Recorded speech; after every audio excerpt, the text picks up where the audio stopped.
Hey everybody, Rich Roll here. Welcome to the podcast, my podcast. It's time to buckle up for quite the ride because spiritual warrior Raghunath Kapo is not only in the house, this guy freaking burns it down. Much like my brothers John Joseph and Toby Morse, Raghunath is a straight edge punk rock icon. But this guy's story really begins when he walks away from his successful musical career and heads to India, where he proceeds to become a monk for 6 years. He ultimately returns to the States, and today he continues to pursue the path of higher consciousness as a bhakti yoga devotee, a spiritual teacher, and just an overall beautiful servant to humankind. His story is packed with crazy pearls of timeless wisdom. It's incredible, and it's coming right up. But first, most people that I know aspire to eat better, but without the proper support, very few are able to stick with it. So we decided to solve this common problem. The Plant Power Meal Planner is our all-in-one, affordable digital platform solution that sets you up for nutrition excellence by providing access to literally thousands of customizable, super delicious, and easy to prepare plant-based recipes that are all integrated with automatic grocery delivery. Plus, you get access to our team of amazing nutrition coaches 7 days a week and many other amazing features. And right now, we are offering a special deal, $10 off an annual membership when you visit meals.richroll.com and use the promo code RRHealth. This is life-changing stuff, people, for just $1.70 a week, literally the price of a cup of coffee. Again, that's meals.richroll.com. Use promo code RRHealth at checkout for $10 off an annual membership. Okay, do me a solid, hit that subscribe button, click like, leave a comment with your thoughts below, and let's get Jedi with Raghunath Kapo.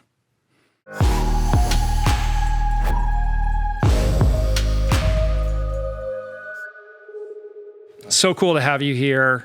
I've been looking forward to this for a long time. I'm honored to be here, truthfully. And the more I find out about your life, the more honored I've been binge listening to Rich Roll. Oh, probably cool. for like 8 months, actually. Oh, really? Wow. It was a big help during the pandemic, which I would get to ride my bike. You know, we live in the upstate New York, so there's a lot of beautiful places to ride bicycle. So just listen to Rich Roll. Oh, man, I'm honored. You've got great guests, too. It's really inspirational. And for the last 2 weeks, I've been thinking, oh, please, may I say something substantial and not stupid? I have a lot of stupid stuff. I've got a lot of stupid stuff stored up here. You are the wise one. Not to put pressure on you, but... No, but you're doing great work. Oh, thanks, man. Can I share one other inspiration? Sure. Well, I've been, I've always been into the whole idea of transformation, through diet, through lifestyle, through spirituality and stuff. But you get stuck at certain points of your life, in different facets of your life. So I remember when I lived in California, I was 100% raw foodist. Right. Do cleansing on a regular basis, and I was a yoga teacher here. That's where I met my wife. We got married in Laguna Beach at the Krishna temple down there. And moving back east, a lot colder. It's about 20 degrees right now, black ice everywhere. Gotta insulate yourself a little bit. Yeah, and then I was before I was married, I did nothing but jujitsu and yoga every day. And I was in a band, I'd make some money, store that money, and just do jujitsu all day and eat fruits and vegetables. And you can, living in California, you could just pick fruits and vegetables. You could do it. You pick avocados, are literally growing off of people's trees. Your neighbor had a fig tree or an avocado tree, and you just live like that. And then slowly, as I married a wonderful lady with 2 kids, and I got to play dad immediately. And I had to get used to that, and I had to start working. I stopped touring, and I had to get used to that. I worked as a yoga teacher, and I took on a whole new role of sort of growing up quick. And then we moved to the East Coast, and I wasn't used to that weather anymore. And then I started to change my diet and change my lifestyle and started to neglect myself. And because I was a yoga teacher and I was always very open and strong in a yoga practice, I sort of could get away with it because I was pretty flexible. But I remember about this year, I went to a doctor and he said, Raghu, you're about 30 pounds overweight. and this was from a doctor who was very overweight. You know, oftentimes the doctors are the most out of shape guys you'll I ever know. meet. And I was like, oh, come on. In my mind, I was like, hey, come on, you're overweight, dude. You don't know what you're talking about. Uh-huh. And then I was like, I am overweight, actually. I am overweight, and I have been like definitely deviated. You know, you can deviate in small increments, and over a few years, it totals up. And I started, and my wife saying, okay, we're all getting season passes for snowboarding this year, and that's how we're going to deal with the winter. And I was like, I don't want to snowboard this year. I'm at the stage in my life where I feel like I might like have a heart attack shoveling snow. That's how people die. And so you had Dr. Alan Goldhammer on the show, Right. and I love him. He's pretty cool, right? He's very cool. People and love I that was one. into his whole thing of like water fasting. I was into that for, years Yeah. ago. And I was just said, you know what? I've been making too many excuses for too long. And I've been saying, well, I've been going internal. I've been going, well, I can still do all these yoga poses. I'm still very open. And I just realized, you know what? You got to live this stuff too. And so it made me start on December this year, or 2020 rather.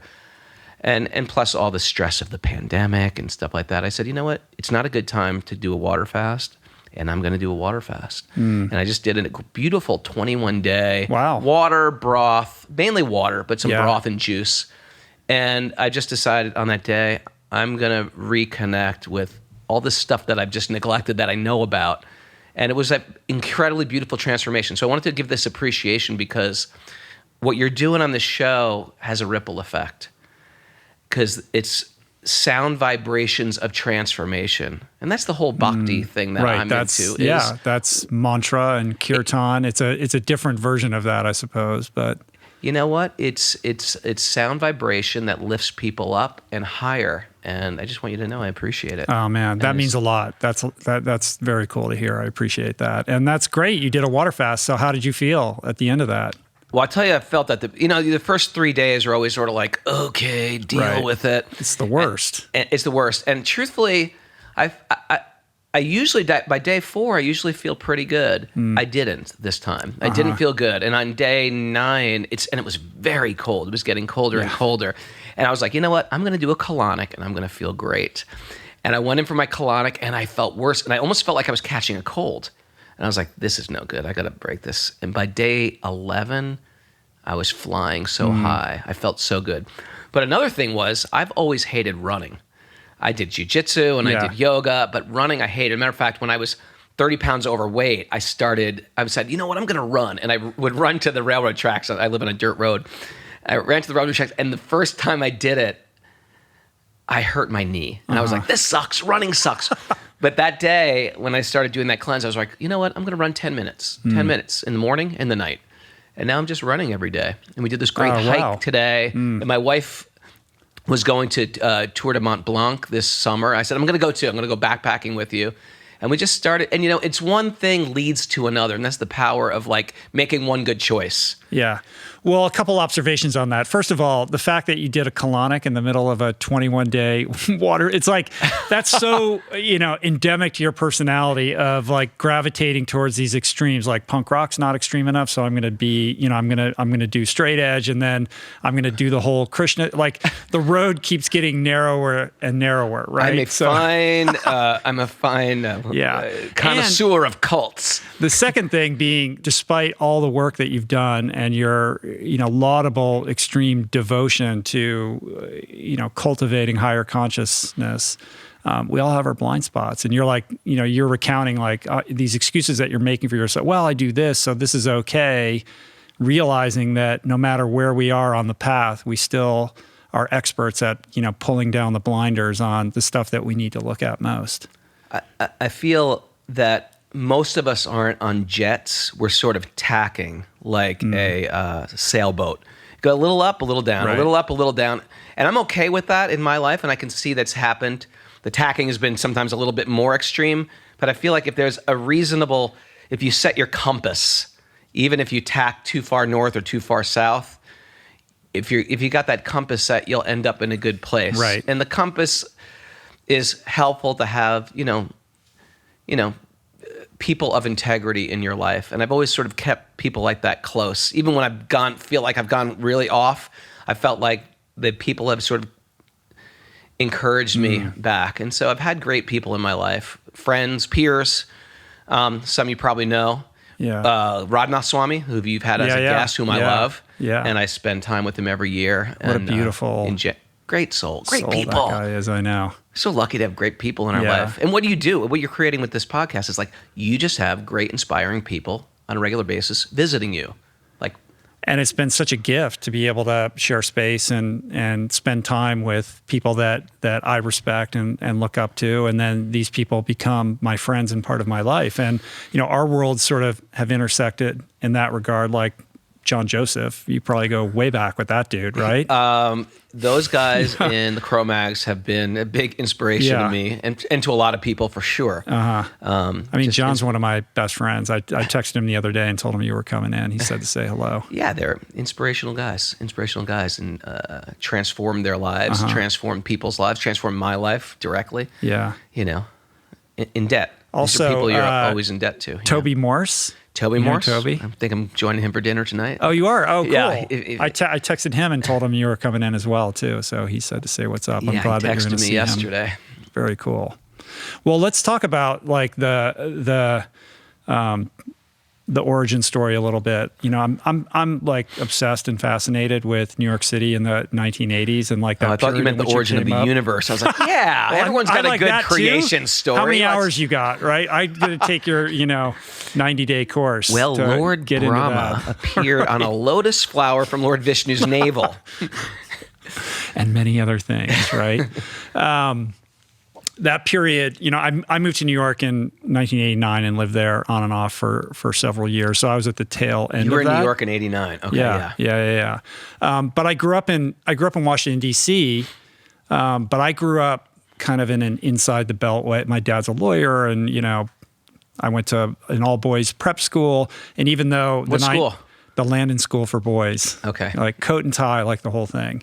So, the 930 Club is all happening down the street. And that was another universe. Like, it's interesting to me, like this, the percolation up through culture of punk rock and the hardcore scene was going on, but it didn't intersect with my life at all. And now, later in my life, people like John and Toby, some of the hardcore people are like my favorite people. They're just like amazing human beings that have been, sort of sculpted from that movement. And yet that was not part of my growing up experience at all. And I still have, to be completely honest, like I have trouble connecting with the music. It's the people that I love.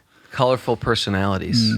And for me, when I was 14 and 15, visiting my older brother. I'm like 6 out of 7 kids, New York City parents that moved to Connecticut to raise a family. So when my family all eventually started moving back to New York City as they grew up.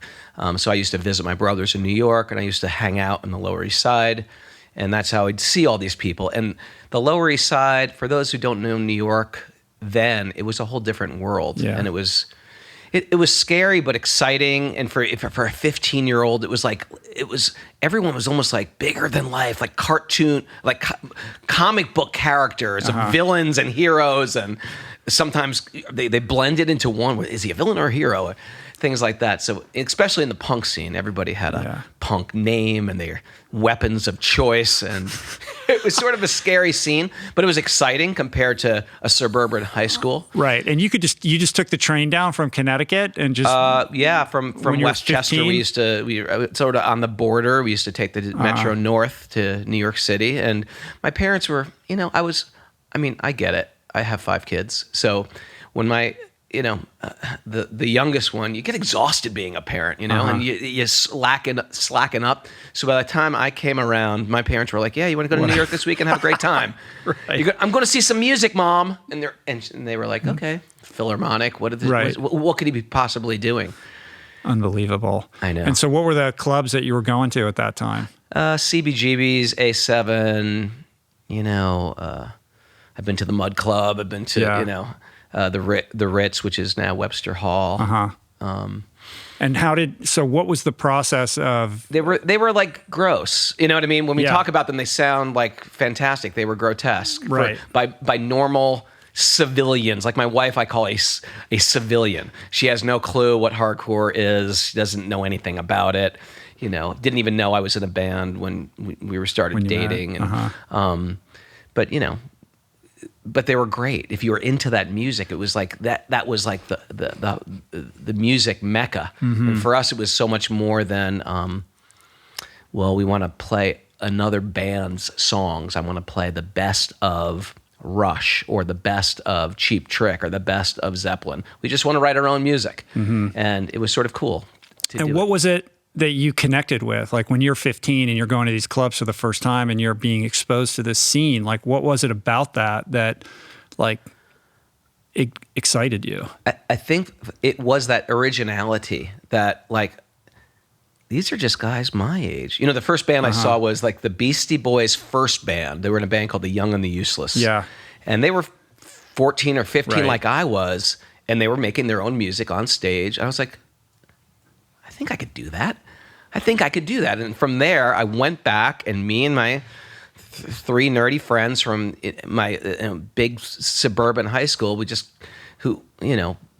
created a band. And we started playing, and the local radio station played our cassette. Oh, wow. And from that, we got asked to play at a big punk club in, it was funny because you probably know Moby. Yeah. Big, so Moby was in a band that also played. We played this big show. The Vatican Commandos. Vatican Commandos. Right? Yeah. So we played with Moby's band and Agnostic Front back in the very old days. All these old classic hardcore bands. This was like 1982. We played a big show in Bridgeport, Connecticut at a place called Pogo's. And I was 16 years old. It was like the most exciting thing. Wow. For a 16-year-old to, Dad, we got a gig. Can I drive to Bridgeport, Connecticut? And there's like when you're everything's intimidating there. A guy with a mohawk is standing outside with a leather jacket, and there's all these older guys, and everyone's getting drunk and smoking, and you're sort of like new to this whole thing. And you're in the band, and you come in, and then all of a sudden the cops raid the place because you weren't supposed to be underage. So right. The cops were raided. After the gig, we're all hiding underneath the stage until the cops get out of there. And when the whole night's done, I played. I got offered to a gig in New York City. And, I'm driving back to my other suburban town of Danbury, Connecticut. And I'm feeling like that was the most exciting night of my life. That was the most exciting night of my life. I was 16 years old. Yeah, you become like an overnight legend. Like the stories you're going to tell when you go back to high school the next day. I mean, are you can't even explain it. You can't even explain it. So what happens is you start to create your own friends that have nothing to do with your high school friends. And that's what happened. I created a whole second life. That's sort of like were these friends that would go to New York City all the time. And then there was a local it was an interesting little art gallery where Keith Haring and a lot of like these New York City street artists and original graffiti writers. There was an art studio in Stamford, Connecticut, and they would have punk shows in the basement. And so that became sort of a hub. And that's where I met Porcel, who later became Paramananda, and he was our guitar player now in Shelter and Youth of Today. And it was a place for sort of like kids in the Connecticut to come together and experience. That's how I met Moby, and we all used to hang out at this one underground art gallery. It was called the Anthrax. Right, that's wild. Well, it sounds like it all happened pretty quickly. It was, that was high school. That was high school, and then And then you just moved to the city after high school? Then as soon as high school, we moved to New York City. Right. Yeah, and Youth of Today started, and that band became sort of popular. Right. And Cro-Mags must have been around at that time as well. Did that coincide, or was that a different They were around. period? I knew Harley from the Cro-Mags better, and they were sort of into Krishna. Because I think the Krishna part of like all Hindu Dharma is a very interesting thing. In India, every temple gives sacred food out. Like you can walk through a holy village and they will give you sacred food. That's part of Hindu Dharma is you're supposed to be growing the food with love, preparing the food with love, and then offering the food with love, and then you distribute the food with love, and that's called prasad, or food cooked with the intention of love to God behind the food. And so one of the missions of the Krishna Swami that came to America, Swami Prabhupada, was, this is part of our mission statement, is we cook food, and because everyone needs love, ultimately. It's not everybody needs food. We give this to the wealthy or the poor, whoever will take it. So these Krishna devotees would set up giving food out, and I think the guys from the Cro-Mags used to get food from here. Yeah. And they used to read the Bhagavad Gita, and so Harley from the Cro-Mags, who was, he was a very interesting, like, street kid, grew up on the streets of New York. He was in a band when he was in 6th grade, while most people are in Cub Scouts, he was in a punk band. And he used to, and he was a leader of a street gang on top of it. Right. And so they used to preach to me. It's such an interesting, weird, clash of cultures. I only know all of this through John's lens. I've never met Harley, but John talks about, John, grew up in and out of all kinds of foster homes, and, his life story is insane, but he falls into this scene and kind of, is taken under the Bad Brains wing, and that's where he learned kind of about Ital and all of these ideas about treating the body temple. I think the Krishna aspect came a little bit later, but the food aspect of this culture becomes front and center, super important. He's working in some vegetarian restaurant or food market or something like that, and I know Angelica's Kitchen was like a big kind of focal point. And I was at a place called the Himsa. That's where I worked. Right.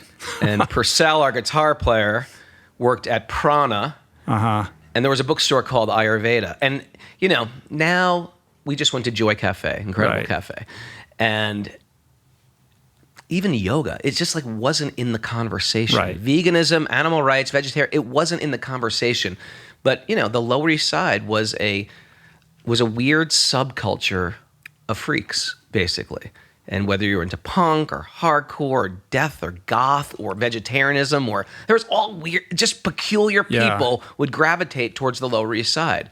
And we all sort of accepted each other as, we're all a bunch of outcasts here,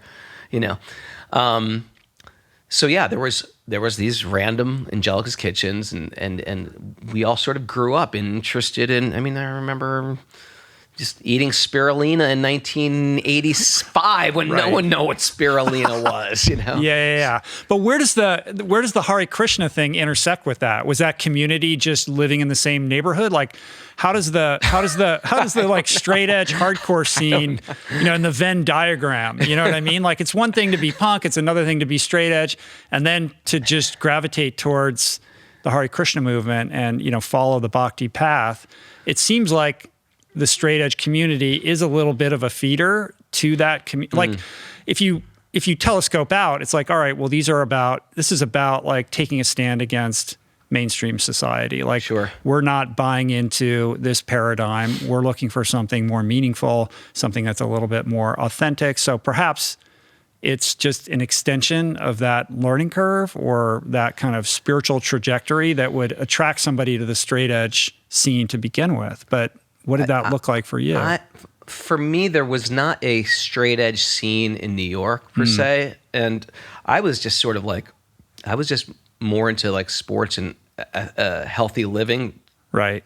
I don't know why. But that made you a freak among the freaks, right? Well, yeah. So then you can't be into sports and be into punk. Exactly. Especially then in 1982, because it was really dark and there was a lot of heavy drugs that they didn't even do in high school. I thought high school partying was sort of lame, and I didn't want to be like that. And so, but when I started hanging out in New York, I was like, these guys are much worse. Right. These guys are putting their face in a brown paper bag and huffing glue.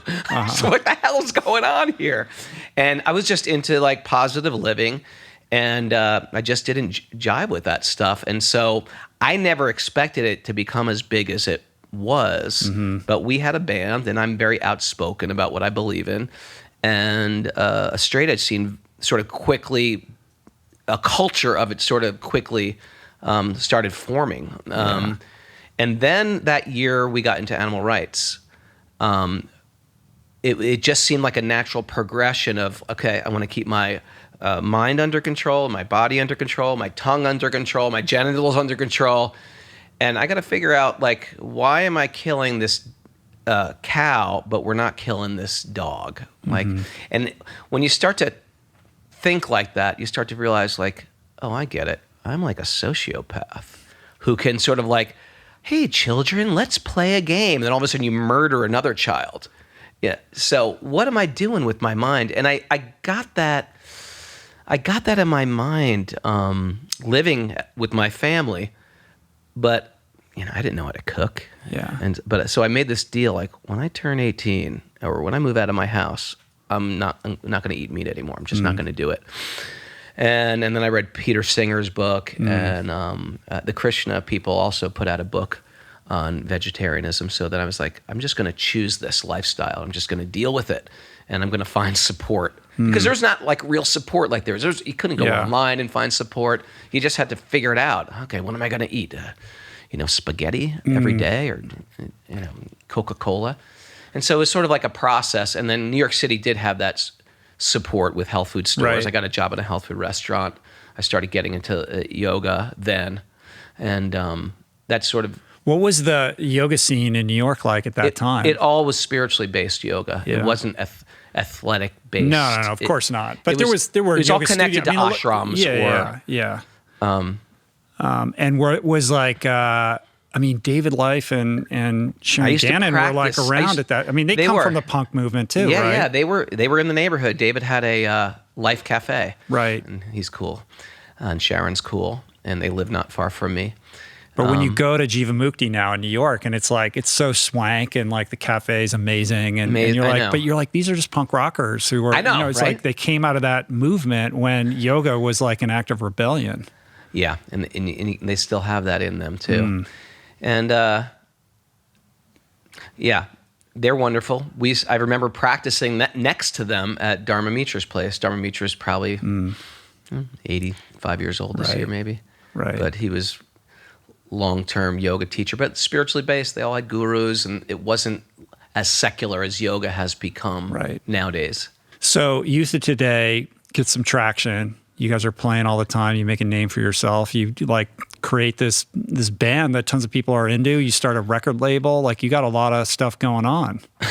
By like, when is this? Like early 90s? No, this was 1985, 86, oh, wow. 87. Earlier than I thought. And then in 88, I started getting more serious about my spiritual life, which sort of came from a combination of success and feeling like questioning what success is. You had these bands that were sort of like the Beastie Boys, where they were like peers and they were like blowing up and getting huge. And I was Did you watch the documentary? I didn't. The Beastie Boys documentary? No, I heard it was great, Yeah, though. it's great. It's great. I mean, you would love it because they have so much footage from the very early days. But I remember being on tour when they were on tour, and I saw them when they left New York at Webster Hall. And it was just like, I remember when the record License to Ill started blowing up, and I was like, this is unbelievable. This is actually unbelievable. And then we were on tour, and we saw them in L.A., and, Run DMC are there. We're like, this is unbelievable. Right. And it was just like, the whole thing was just shocking. And our friend, that Murphy's Law, was friends of ours, and they were on tour with them too.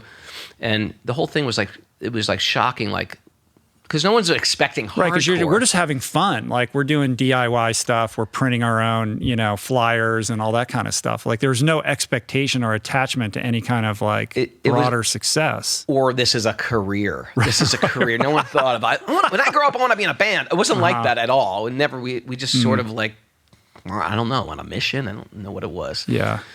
So yeah, that was a little shocking when that happened. But what was your question? I Basically, I want to walk you up to this point where you end up walking away from the band and everything. So the band's getting bigger. You're getting more success. But you're starting to. My father got sick. Yeah. And he died. Seems like that was the big inflection point. Yeah, and I think sometimes it takes a tragedy to sort of to make you reevaluate life. These these spiritual epiphanies, like. But you'd been doing yoga and, I had been into it and sort of on a spiritual quest, and this had really exacerbated, or not exacerbated, but just slingshotted my desire to go deeper, because I really felt like there is nothing of this world that will really satisfy my heart. There is no amount of success. There's no soulmate. There's no, there's this beautiful statement in Bhakti literature that there's, this is how I phrase it anyway. There's a God-shaped hole, God-shaped hole in the heart, and we'll shove anything in that hole. We're looking to shove anything to feel connected, but only God will fit in that hole. And we the three main things that we really try to put in that hole are, we feel like there is a person out there that will make me complete. And it's been romanticized. Yeah. And there are people that we connect with, there's people that we love, but they're not our God. They can't be our God, and we shouldn't make them our God, or we're setting ourselves up for hell in the future, or we're going to become incredibly needy, or they're going to be needy. It's going to be a real dysfunctional relationship. So the person shouldn't be our God. And the next one is, there's no amount of financial height you can go to that will actually satisfy that yourself too. There's no amount of money you can put in that God-shaped hole. And the final one is, there's no amount of validation, material validation. You can find people who sometimes get the most validation, and they're sometimes even more screwed up. And I started feeling like, there's nothing of this world. And I remember sitting in a yoga center once and reading this quote from a Swami saying, you must become materially exhausted to start your spiritual life. You have to be cynical with material success. Give up hope. And I was always a very positive person. Matter of fact, I'd read these books early on in my life and think, oh, these yogis, they're so negative about life. What's wrong with life? Life is good. I've got so much hope. But you have to be cynical with material hope. You can be very, very you can believe in spiritual fortune, like there is a spiritual success, but material success is a dead end. And so when I saw my father going down so hard, so sad, I started to realize, this material world is an unfair place. Yeah. Well, that's an amazing, kind of epiphany to have as a young person. And it's not like you were, living in a mansion at the top of the hill, like you were getting success, but you didn't have to hit some kind of crazy bottom, or, spend the better part of your entire life chasing some material need in order to have that reckoning. Like, I think it's unbelievably true that you have to have that existential crisis of one form or another, and to shock you out of your, the Maya of your daily existence. That can come in the form of something disastrous, or when you've just exhausted as much, chasing of material success as is humanly possible. But at either end of that spectrum is a reckoning that will compel you to confront yourself in a more meaningful way. But you were able to do it as a very young person. I think most of us in Western culture who are, in the biggest picture of things, we're haves. We've been to the best beaches. We've been to the coolest places. We've traveled around the world. It always boils down to this whole big deal. I did it. I went to the Eiffel Tower. Big deal. But went to the Colosseum. The persistence of the illusion is so woven into the fabric of our culture. Like, it's like, I did that, but okay, so I felt good for a minute, that faded. Well, it must be the next thing. And when it's not that, it's the next thing, because I got to keep up with this guy. And that's why most spend their entire life chasing that. Yeah, or trying to get some material bucket list, which it really boils down to big deal. Here I am. It's perfect. Big deal. Now what? Or this is another great one. Now what? Now what? And I think when you get to that point, you're like, now what? Then it makes you realize, okay, life isn't about trying to put your foot on every continent, on every perfectly Caribbean beach. And it's about, what is my offering in this world? I had such a great day with Greg today.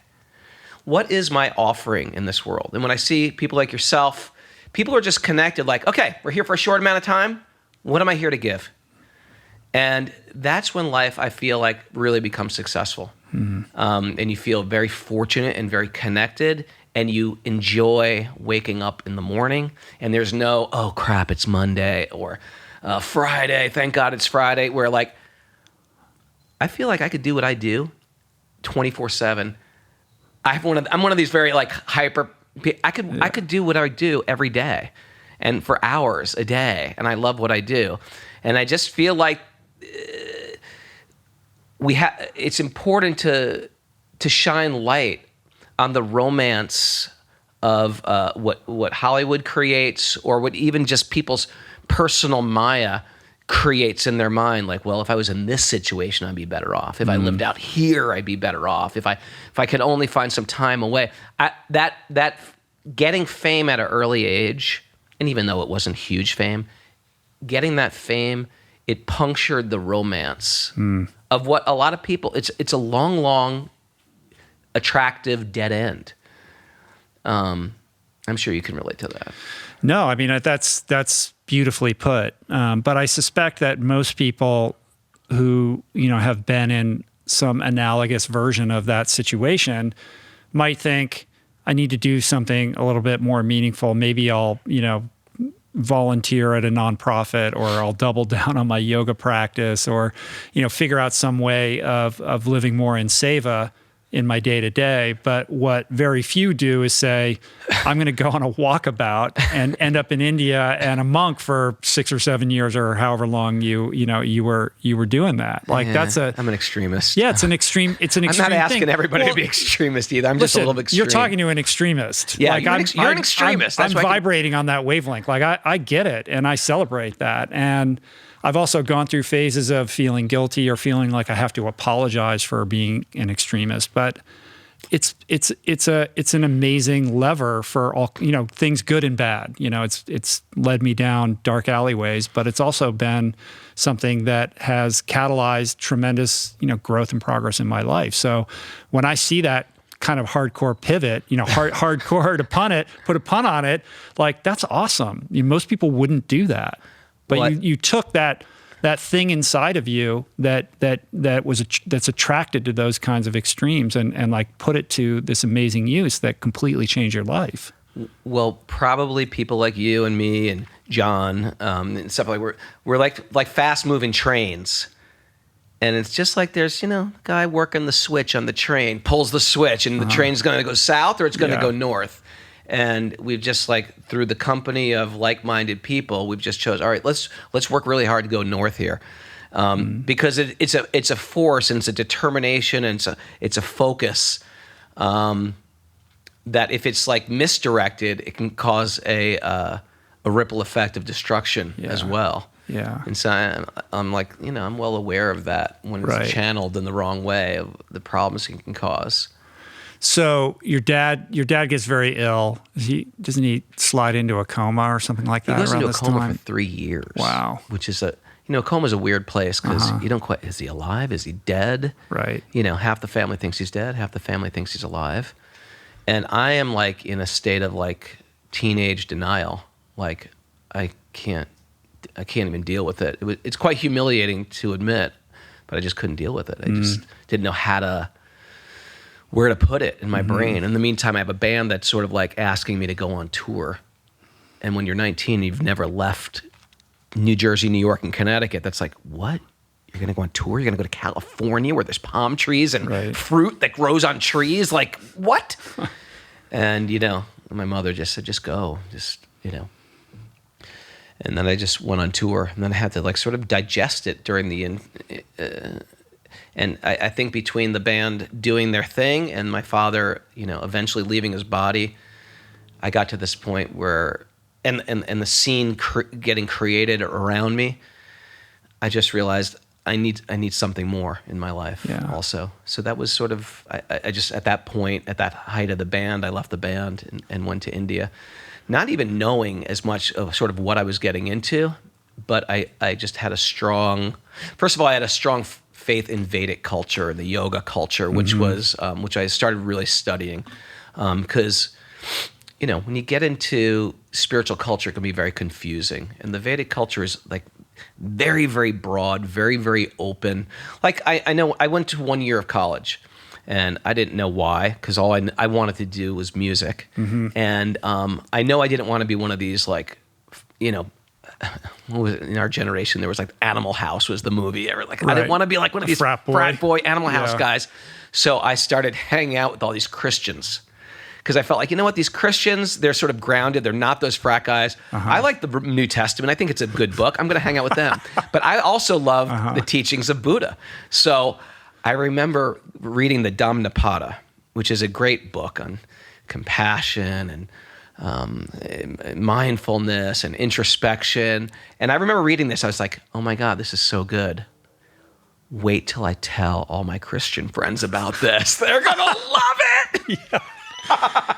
That's so funny. And they just didn't love it, Rich. Way to read the room. Yeah. Raghu. My argument was, are you kidding? These are the same teachings of Jesus, where they're right here. Don't you understand? And at that time, I started to realize, like, it's so easy to find differences, and it's so easy to find commonalities. And it's one thing that, like, we're facing off in this country right now. We're looking for differences, and we all have so much more, like, in common. If you read the teachings of Buddha and read the teachings of Christ, you'll find so many wonderful commonalities. We identify with the differences and spend most of our time arguing over those, but isn't a big cornerstone of the Bhakti path. The Bhakti path has you know, a set, not ideology, but, you know, sort of philosophy of living. But part of that is embracing that which is consistent in all religions, like the idea that you can go to the mosque and you can go to the temple and you know, sit with these people who are all, you know, seeking something outside of, you know, something greater than themselves. Yeah, it's an appreciation of how everybody's on a path, and everybody is a spiritual being. That's not something I have to convert somebody to. It's just the idea that we are that, we just forgot. And so the path of yoga is a path of remembering what we already are, not converting me to join one club. Okay, change your costume to this costume. There's a different religious costume, different religious haircut. And we wear beards over here. It's remembering what we already are, but we just forgot. And why do we forget? We're programmed. We're programmed. Okay, now you're this guy, and you want to be loved, you wear this. And you know, we've been programmed. That I can speak for myself, being in a junior high school. You ever have that experience from, like, everything's cool in elementary school, and at least when I was growing up, elementary school was like nothing. It's just everybody's friends, they're all friends. But all of a sudden, once you get into junior high school, it's like, you're wearing the wrong jeans. What's wrong with these jeans? They're the wrong jeans, man. You're wearing the wrong sneakers. You got to go wear the right shirt. You got to wear the belt buckle. And I was like, oh my God, Mom, I got the wrong jeans on. What do you mean? My mom grew up in the Depression, you know? It's like, what do you mean? Those are great jeans. No, they're not. They're the wrong jeans. Right. And you realize, if you want to be loved, if you want to be accepted, you have to wear the right outfit. And slowly we'd start becoming conditioned to how to be loved, how to be accepted, how to be validated and valuable. And it's so painful. And identity is formed in opposition to others, or as a definition of how you're, you know, sort of fitting into your particular tribe, as opposed to any kind of self-reflection, right? Like our educational system isn't set up for that. It's exactly it. And we're creating others all the time. And it took me about 3 years, probably from 7th to 9th grade, to be like, and I worked my way up. I was at the bottom. I worked my way up because I literally had to jeans. I got the right jeans. I got the right shirts. I, you know, had my hair, you know, parted the appropriate way. I learned all the, and then I started to fight, because at least where I was going to school, it was you get picked on. And so when you get picked on and bullied and extorted from, you either have to become a wallflower and like literally hide and make yourself unknown, or you get picked on, or you fight back. And so I said, okay, I'm just going to start fighting back. I was the bully. Now I'm going to bully. And I just switched roles. And then I realized I don't want to win these people over. Right. And that's sort of like my entrance into punk. So in a lot of ways, punk rock saved me from being that high school jerk. Well, you're just opting out of the entire paradigm, basically. Exactly. Right. and then you're part of that paradigm, and then you're like, I got to opt out of this now, right? I know. So what is it about? What was it about India, the Vedic tradition? Maybe like we can talk a little bit about what that means and why you were drawn to that and how you ended up in India. I think the inclusivity of it, like we were saying, like the way we say in English, we say the sun, and in France they say soleil, and in India they say surya. I can't argue with the French guy and say, no, it's sun, and argue with the Indian guy. No. So fundamentalism in any spiritual path is ugly. We dig our heels into some nuance and we find those differences. Whereas woven right into the teachings of the Vedic paradigm is that, no. Don't you understand? There's one truth, and truth is for everyone. And no one's got a monopoly on truth. You know, not your skin color, not your gender, not where you were born, not country, it's not Indian. Indians don't own truth, you know. It's for everyone, because actually we're not Indian, and we're not white, and we're not black. We're actually spiritual beings. And if you think you're white or black or Asian, I got news for you. It's like a rental car. You got it for a few years only. Don't get too proud of it. Don't feel so privileged with it. It's not even you. Your real identity is you're a spiritual being. And your pain in this world is going to come from identifying with your body as yourself. And so I love that as the threshold to even as myself as like straight edge or and a leader in the straight edge community. I started thinking, yeah, I'm not straight edge. I'm a spirit soul. I'm a spiritual being. And I like that identity. And I was like, that is the identity I want to, that's the suit of clothes I want to try on. Let's see how that feels. And I don't even want to be considered a Hare Krishna or when people ask, what are you? What's your story? What are you into? I just say I'm a spirit soul. Yeah. I'm a spirit. You know why? Because that's what it ultimately is. Because that just shuts down the conversation. It shuts down the conversation because they already have a preconceived, oh, you're that guy. But you have to decouple, or you had to decouple the identity that you had created around being this punk rocker, the successful punk rocker, sort of an entrepreneur also within that space, and your attachment to the success and the validation and developing an understanding that if you continue to pursue that path, you'll continue to be seeking that validation. It will never be enough. The God hole can never be filled. And the more you try to fill it, the greater it will expand in lockstep with that drive, right? And that's I already said it, but like to have that kind of epiphany as a young person and say, I'm going to completely walk away from this and pursue this other path that is even more extreme than what I've been doing is that's the story of the modern day yogi. You know, there aren't that many people that have done that. You're not the only, but some people get it at a younger age. Yeah. Some people get it at an old age, and some people never get that epiphany at all. Right. Who's the one who was like 8 years old and in the 60s? There's a lot of people. Historically, there's a lot of people in India. You hear about these people at age 8. Right. At age 4, Radhanath Swami's guru's guru at age 4 was a master of the Bhagavad Gita. 4. I was like pulling the head off my G.I. Joe. I know. It's hard to even believe this, but there's people like that. There's Sanskrit scholar children who can give discourses on the Bhagavad Gita, and it's just when you read the book Autobiography of a Yogi, the Yogananda's book, he talks extensively about having that awareness as a very young person and walking away from his family to basically be this, He tried to run away to Vrindavan. Yeah.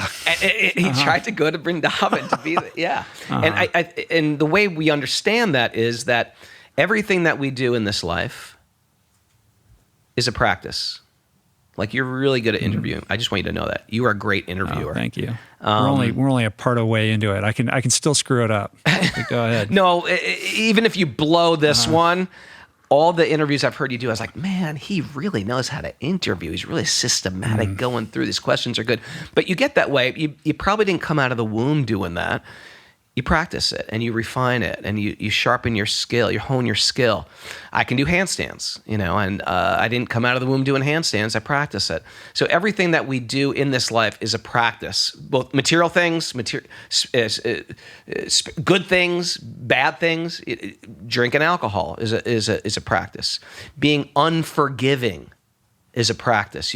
If you're not good at forgiving people, it means you've been practicing not forgiving people. And if you forgive people, generally that you got to practice to forgive people. Some people say, well, I'm not good at forgiving. You got to practice it. You got to work it. So whatever we do, both good and bad, in this lifetime, the yogi accepts, you know what? This is all a practice. If you have some spiritual epiphany or some depth in your spiritual life or your material life, it's coming from your childhood or it's coming from your previous life. I mean, you're picking up where you last left off. Have you seen that? I've been talking about this on my podcast. Surviving Death. It's on Netflix. Oh no, my daughter was telling me I got to watch it. I haven't watched it Episode 6 yet. is so good about all these yet. children who are just speaking. I mean, I'm a card-carrying believer in reincarnation. I speak about it. I philosophically understand it. But when you hear these children speaking about it, after you watch it, you're like, oh my God, I totally get this now. The kid is like recalling their previous life. Wow. And it's not every kid. It's a handful of kids, and they documented them all. And they're saying things about their names and their parents and how they died.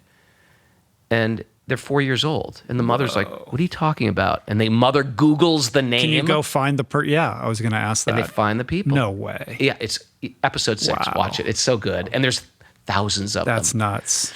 And Well, so- that's a close cousin to the stories that we all hear of the prodigy who at age super young is able to just master a musical instrument or do something that it just seems impossible that they would know how to do that. Hear this young 4-year-old Indian kid who's playing tablas, and they couldn't believe how good he was, and they brought this master in from India, and they said, how did and the master was like, there's no way this child can know these beats at this age. And the idea is, whether it's a musical practice, an intellectual, they're carrying something from a previous life. Even bad habits. Yeah. Even addictive habits. They're coming from somewhere else. And then when the gross body dies, they stay with the subtle body. And that's the mind and the intelligence. And we pick them up. So who knows? Maybe both of us are on a spiritual path. Maybe it's from a previous life. Maybe we've just met great people in this life. I don't like to take credit. Like, I must have been a great spiritualist. Everybody in their past life was some noteworthy person. Right? I think I was Cleopatra. Yeah, exactly. Right. Well, I like to think that all the people that come on the podcast are people that over my many past lives I've encountered in different forms. Could be. And we're having a convention, a reconvening, A reunion. Yeah, I don't know. It's a family reunion. All right, man. So I'm still trying to get to this thing about you going to India. So did you know where you were going? Did you Not really. I didn't really know much about anything, but I knew that I wanted to become a monk.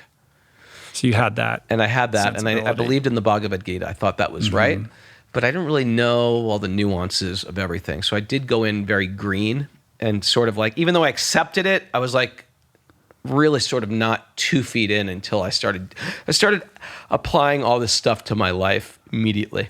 I mean, but did you go on like a walkabout like Ram Dass or Bhagavan Das, or did you have an ashram that you were traveling to where you knew you were going to have a bed and a place to sleep? And I had no commitments, but I knew there was a Krishna temple in Vrindavan, India, a holy place in India. And I met some monks who were visiting in America, and they invited me. They say, if you want to stop by at our ashram while you go through India. I knew I was going to India after my tour, and it happened when I got back from tour. My father left his body, and I was booked a ticket, and I just left and realized, like, all right, this is my path now. And you got to the ashram, and then I got to the ashram, and that was your home for a while. Yeah, and I was, I had some money saved from touring, not tons of money, but I had like $25,000, and I was real. I'm a New Yorker, so I'm cynical of everything, and I'm figuring like the monks are going to try to take my money probably, and it's all a scam. But when it's all a scam, Yeah. these guys. But when you see how they live, and India is a tough place to live. especially back then, there was no hot water. It was like a jailhouse showers, and it was cold. In the winter, it was cold, and the summer it was hot. And there was nothing was comfortable, and there was no comfort, anything. There was no Netflix, or there was no what do we do for comfort? We shop, we have sex, we go out to dinner, we watch movies. You couldn't do any of that. You're a monk. There's nothing to buy. Yeah. There's no shopping. And so I started being shocked about how happy the monks were. And I started thinking, man, what makes these guys tick? Like, how can they be so happy with nothing? They've given up everything. But you've probably experienced that when you've like cleaned out your garage and you're like, you feel free from the clutter of life. And that's it. I felt like, God, if I can just learn what these guys have, my life could be successful. Like, how can you get joy? How can you be joyful with nothing? So it's not the things that are giving me joy. I'm not going out there for my joy. The joy has to come from something inside of me. And that was like a beautiful thing to observe because it's not a fun, they're not having fun. They're just experiencing a joy from living. And it's not based on their watch or their, outfit or what they're driving. It's based on like an integrity of existence and the way they treat each other and the way, and also the thoughts that are in your mind, the way you're thinking on a regular basis. Because I realize a lot of my pain is from my mind or my anguish or my envy for someone else or some hate we might have for somebody for no good reason. You see somebody, who's that idiot? Who's that idiot? Right. Like, Right. why is my mind thinking like that? Like, the guy's an idiot. I don't even know that person. So what is the process of rewiring that? Like when you go to the ashram and you start living as a monk, what is the teaching like, and what is the day-to-day existence where you start to, intuit these teachings and put them into practice? Well, there's a lot to share. I'm working on a book right now that extracted 6 very powerful principles that I taught from the teachings. And the first one is, and these are based on the teachings of Chaitanya Mahaprabhu, who is a great, considered by some as a child prodigy, because he was a child prodigy in Sanskrit. Some other people that knew him more intimately thought of he was a mystic because he performed so many mystical things, Christ-like mysticism.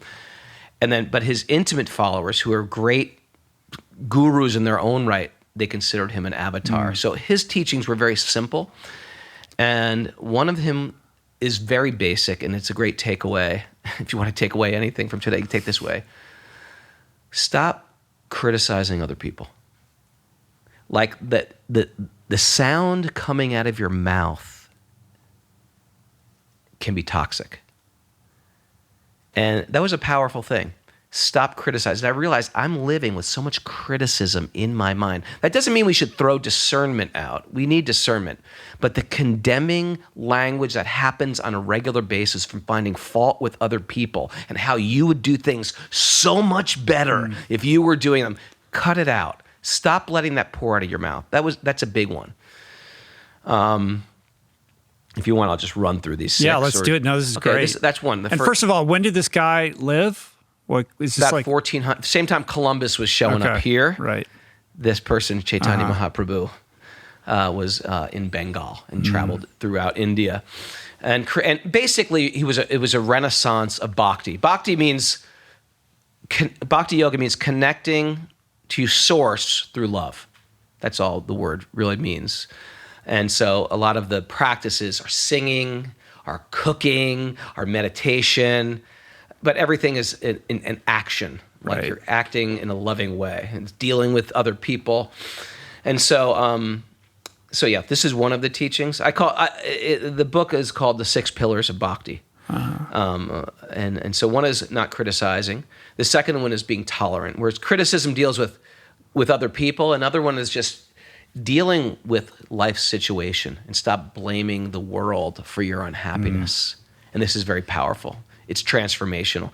Even if you're a materialist, this main teaching can transform your life. But if you want to really experience like the higher echelons of meditation, it's got to be there.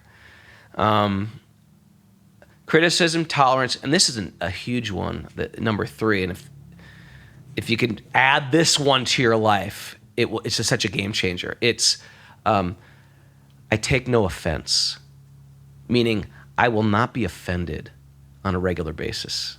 And that's a very common thing. Sometimes we could see somebody talking over there and I get offended. I think they're talking about me.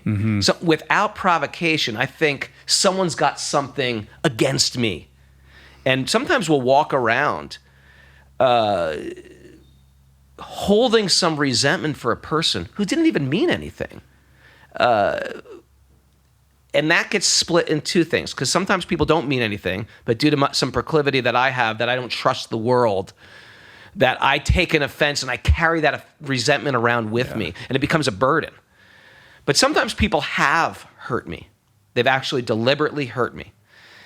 But still that desire or that need to forgive has to be there. Because in the bhakti culture is nothing's actually happening to me, it's happening for me. That there's a benevolent energy lifting us higher and higher and higher. And we have to see that everything is for my edification, for my purification, and sometimes even tragic things. And so there's a firm faith that everything's happening for me. Now we shouldn't be heartless when it comes to someone else's suffering. Yeah. I should see, okay, he's having a hard time. We should feel like I have to reach out to that person. They're having a hard time. But for my own situation, I should feel like, I'm going through a hard time, and this must be for my benefit. What is that benefit? And I can look at it. I can look at life like that. So we don't hold any resentment. We don't criticize. We're tolerant. Next one, we see the good in others, and we let them know it. Find good. And this is what we're talking about. Instead of finding what this person's doing so wrong, right, what are they doing right? Why are they good? This is such a powerful practice in this day and age, because otherwise we're going to lock in and we're just going to foster hate with others.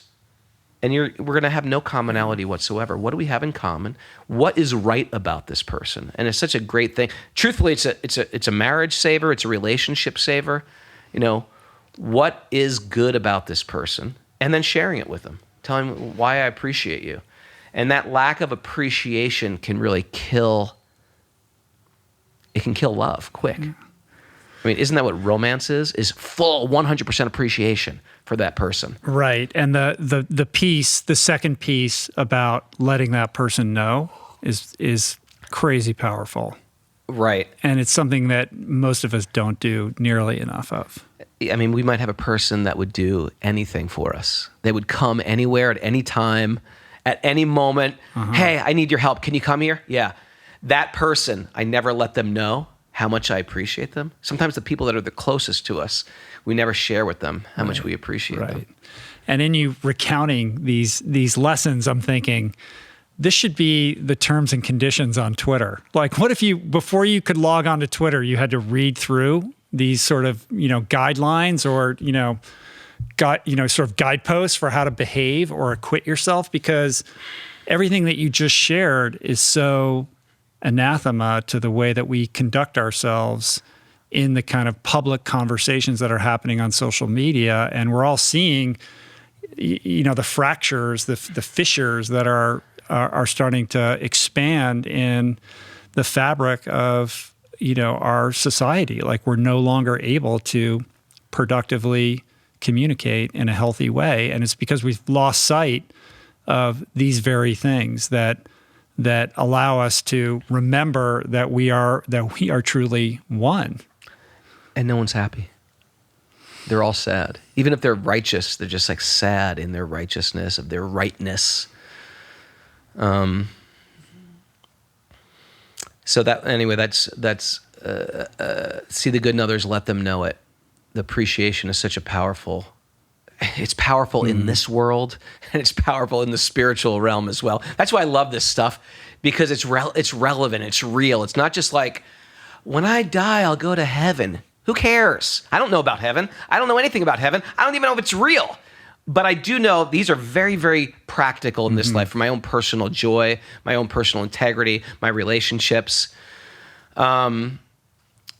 You were saying, like, yeah, people in Twitter should learn this. the reason why I sort of like extracted these from the teachings, because I was taking groups every year. I take a group on pilgrimage. This year I'm going to Nepal. It's sort of like you would like it. You should go to these various like spiritual sites all over the world. Spiritual sites all over the world. So we go this year we're going trekking through Nepal in April. Wow. And so half the time is trekking and then holy places. And Nepal is like an old part of Indian kingdom. One of the Indian kingdoms. They preserved a lot of the ancient Hindu texts, the Buddhist texts. And it's got, 1,300 Himalayan peaks. So right. Wow. we're going to do day hiking half the time. When are you doing that?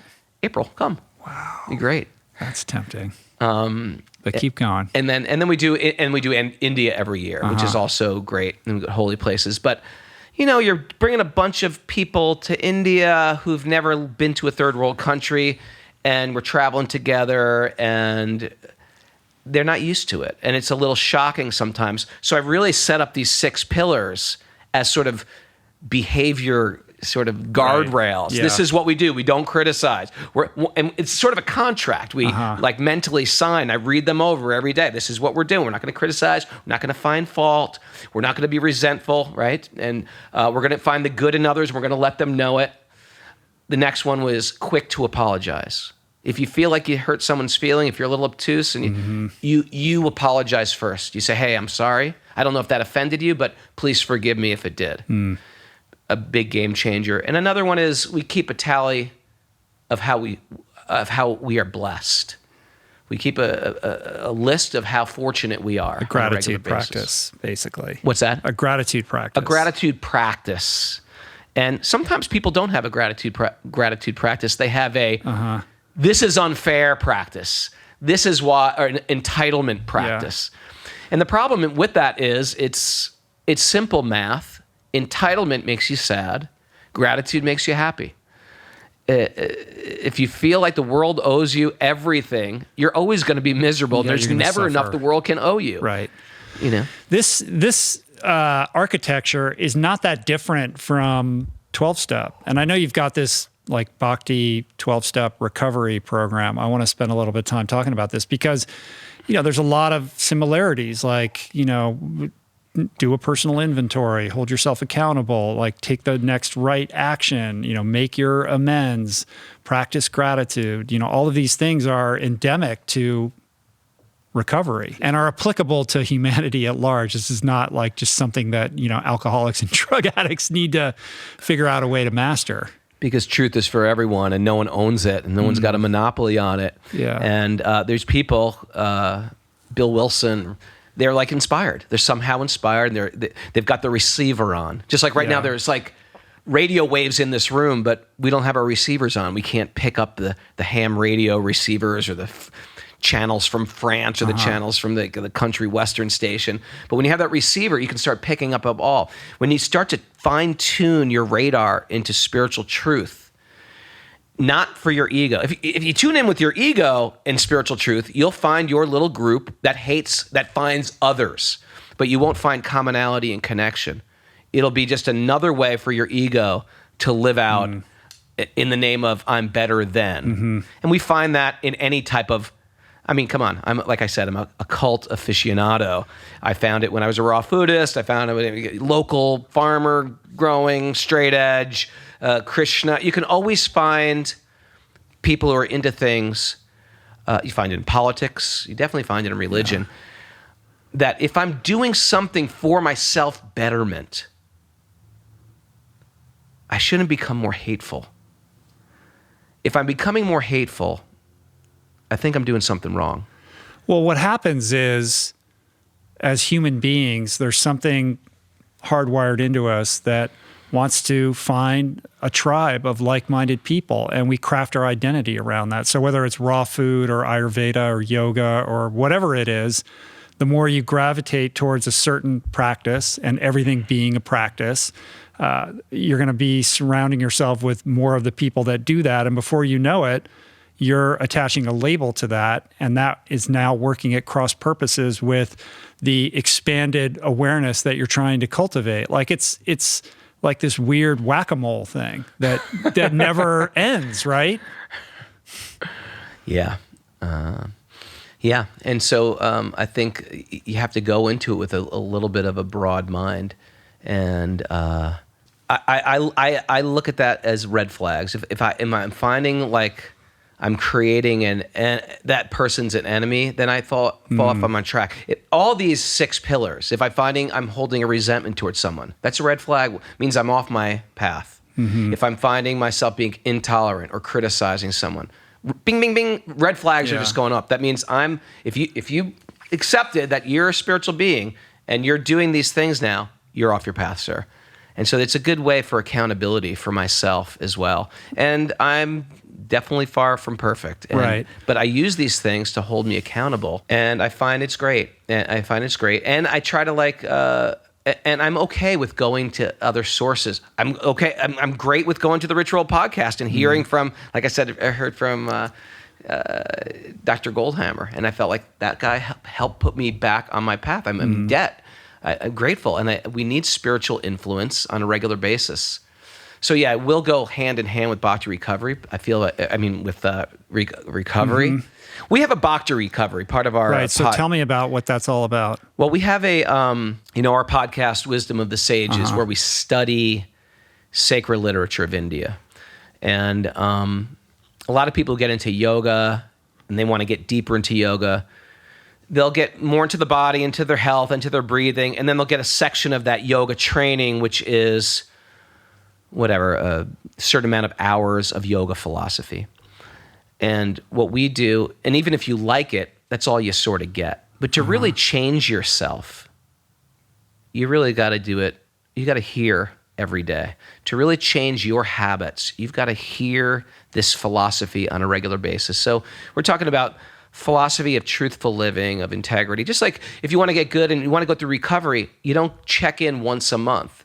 People who are going through recovery, they need to go to recovery sometimes a couple times a day, check in with their sponsor, or you go many times a week, because they need to hear it, because the Maya or the illusion is such a strong pull in the other direction.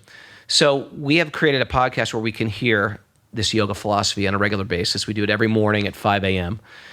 And the more we do it, the more we realize a lot of people have very, very strong attachments. And some attachments have dismantled their life. They're coming from recovery programs. But the philosophy of Bhakti, it accepts that there is there's different ways to perceive your higher power. And in Bhakti, the higher power has personal form. Now, sometimes people can't stand the idea of a personal deity, because the persons in my life have driven me crazy. Maybe I had an ex-wife or an ex-husband, or I had a bad relationship with a parent or a teacher, or a priest, what to speak of a priest. And so we hate any concept of organized spiritual anything. But there's sort of 2 forms of ideas, basically. You'll hear this idea of we are God, and then that God is a separate identity. You'll hear both of those being taught in Eastern thought. Although that is also in Western thought, you'll hear about that as well. And sometimes Christians will argue about this as well. Is God a being, or is God an energy or a force? And in India, they're very clear about it. They say it's both. Why not? Just like the sun is a globe, and it's also an energy. Yeah. It's both. And so the people who have had such a bad taste in their mouth, I always say things like, hey, you might have gotten dealt many counterfeit $20 bills, and every time you spend a 20, you get busted. That doesn't mean there's not real $20 bills out there. So just because everything spiritual has been maybe a fraud, that doesn't mean there's not something genuine. So for people, that's for people who are doubting any spiritual and anything spiritual. So anyway, with our recovery group, which we have like 6 days a week, 6 meetings a week, it's based on higher power, but the higher power is the name Krishna. And Krishna just means it's just a name of God, and God can have unlimited names.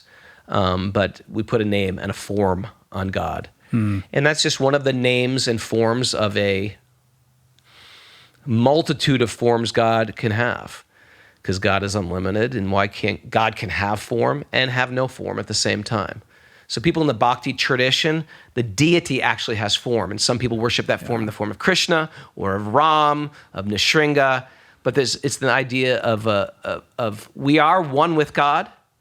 We're also different. In the same way, a drop of water from the ocean is in one sense the ocean, but in another sense you can't float a boat on it. So it's finite, or it's minute rather, and it can also be it can be covered by illusion. So in one sense we're spiritual beings, but we're sort of marginal, and we can get covered by illusion. I can vouch for that. Right. I've been covered by illusion many times, repeatedly.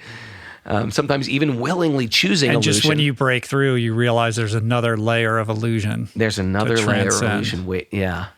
But in my purest form, I'm a spiritual being. And I love that theory, that there's a pure soul theory, that we are actually spiritual beings that have just forgotten, and we're sort of covered by a plaque, that we're in a scrubbing process.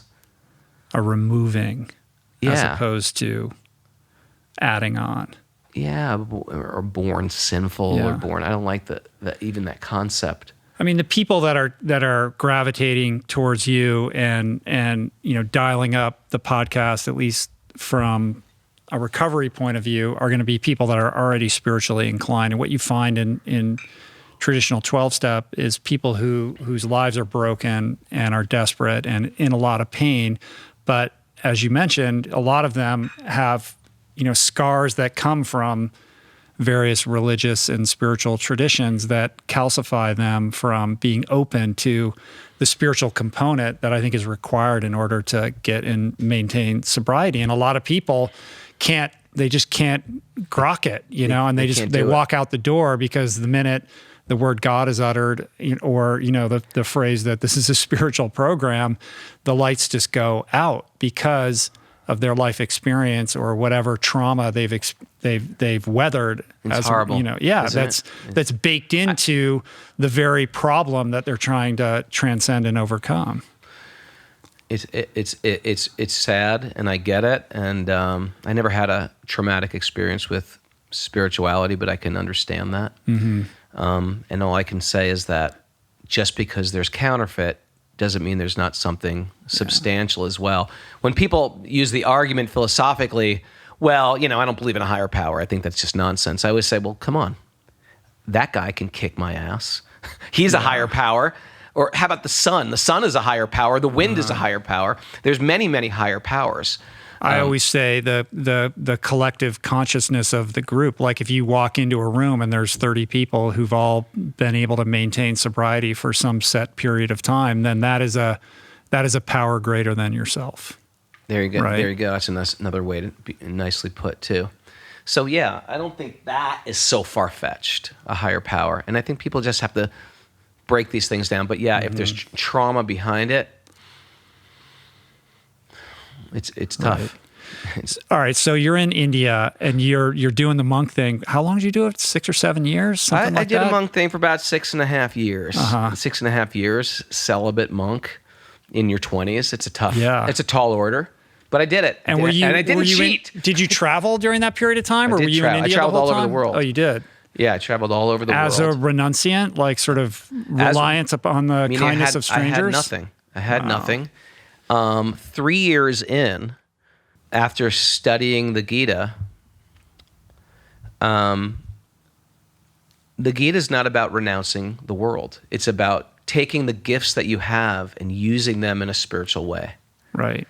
And the more the Gita clicked Hence in... Arjuna going to war against his will, right? Like having to fulfill his blueprint or his destiny. Exactly. And I realized, wow, this is the Gita. This is the Gita.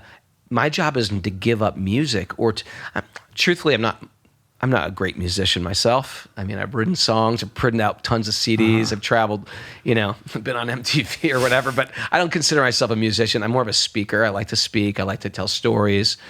I like to explain things. I like people, and I like to, I found that I'm meant to do music again. So I sort of I sort of re-put myself together with a bunch of monks that were sort of musically inclined, and we started a second band. Yeah. After I'd given up that band, and that's how Shelter started. Right. And it probably, historically, was the first celibate rock band in the history of the world.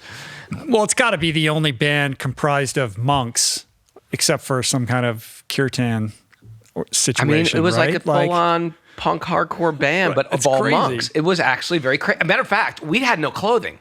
We didn't even know what to wear. Like, we couldn't wear robes because we felt that would be a little... Were these dudes like all in your ashram? They were all guys like living in an ashram or an ashram near me.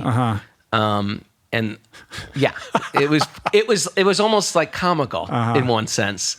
And so I remember when we first started, we're like, well, what are we going to wear? I was like, well, maybe we should just go to Salvation Army, buy a bunch of white clothes and dye them all orange. And we'll wear, but that whole tour, like we looked like Devo circa 1983 or something. Yeah. But we did. That's how we rolled for a while. And you would open these concerts by doing chanting, right? Like with incense and stuff like that.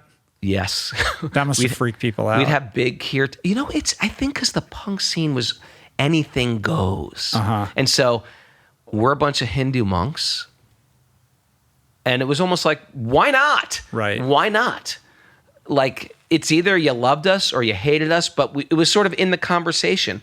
And if a lot of our fans who were already straight edge, they didn't smoke, they didn't believe in consumer culture so much, and they believed in higher purpose. So it sort of like fit right in. I mean, everybody was selling their wares, so to speak. They were selling anarchy, or they were selling DIY or some other facet of punk culture.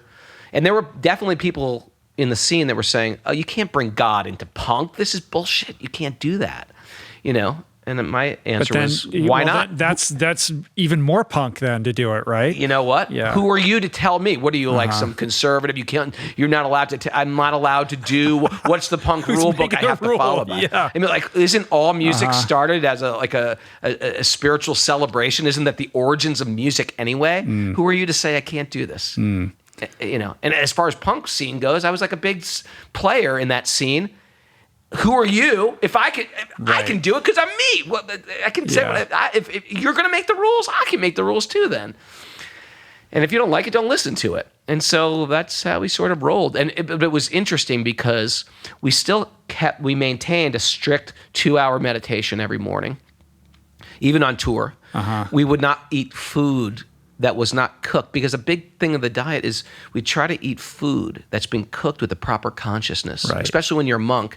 And you know this, that food affects your consciousness. Love is the superfood. Love is it really is. It really is.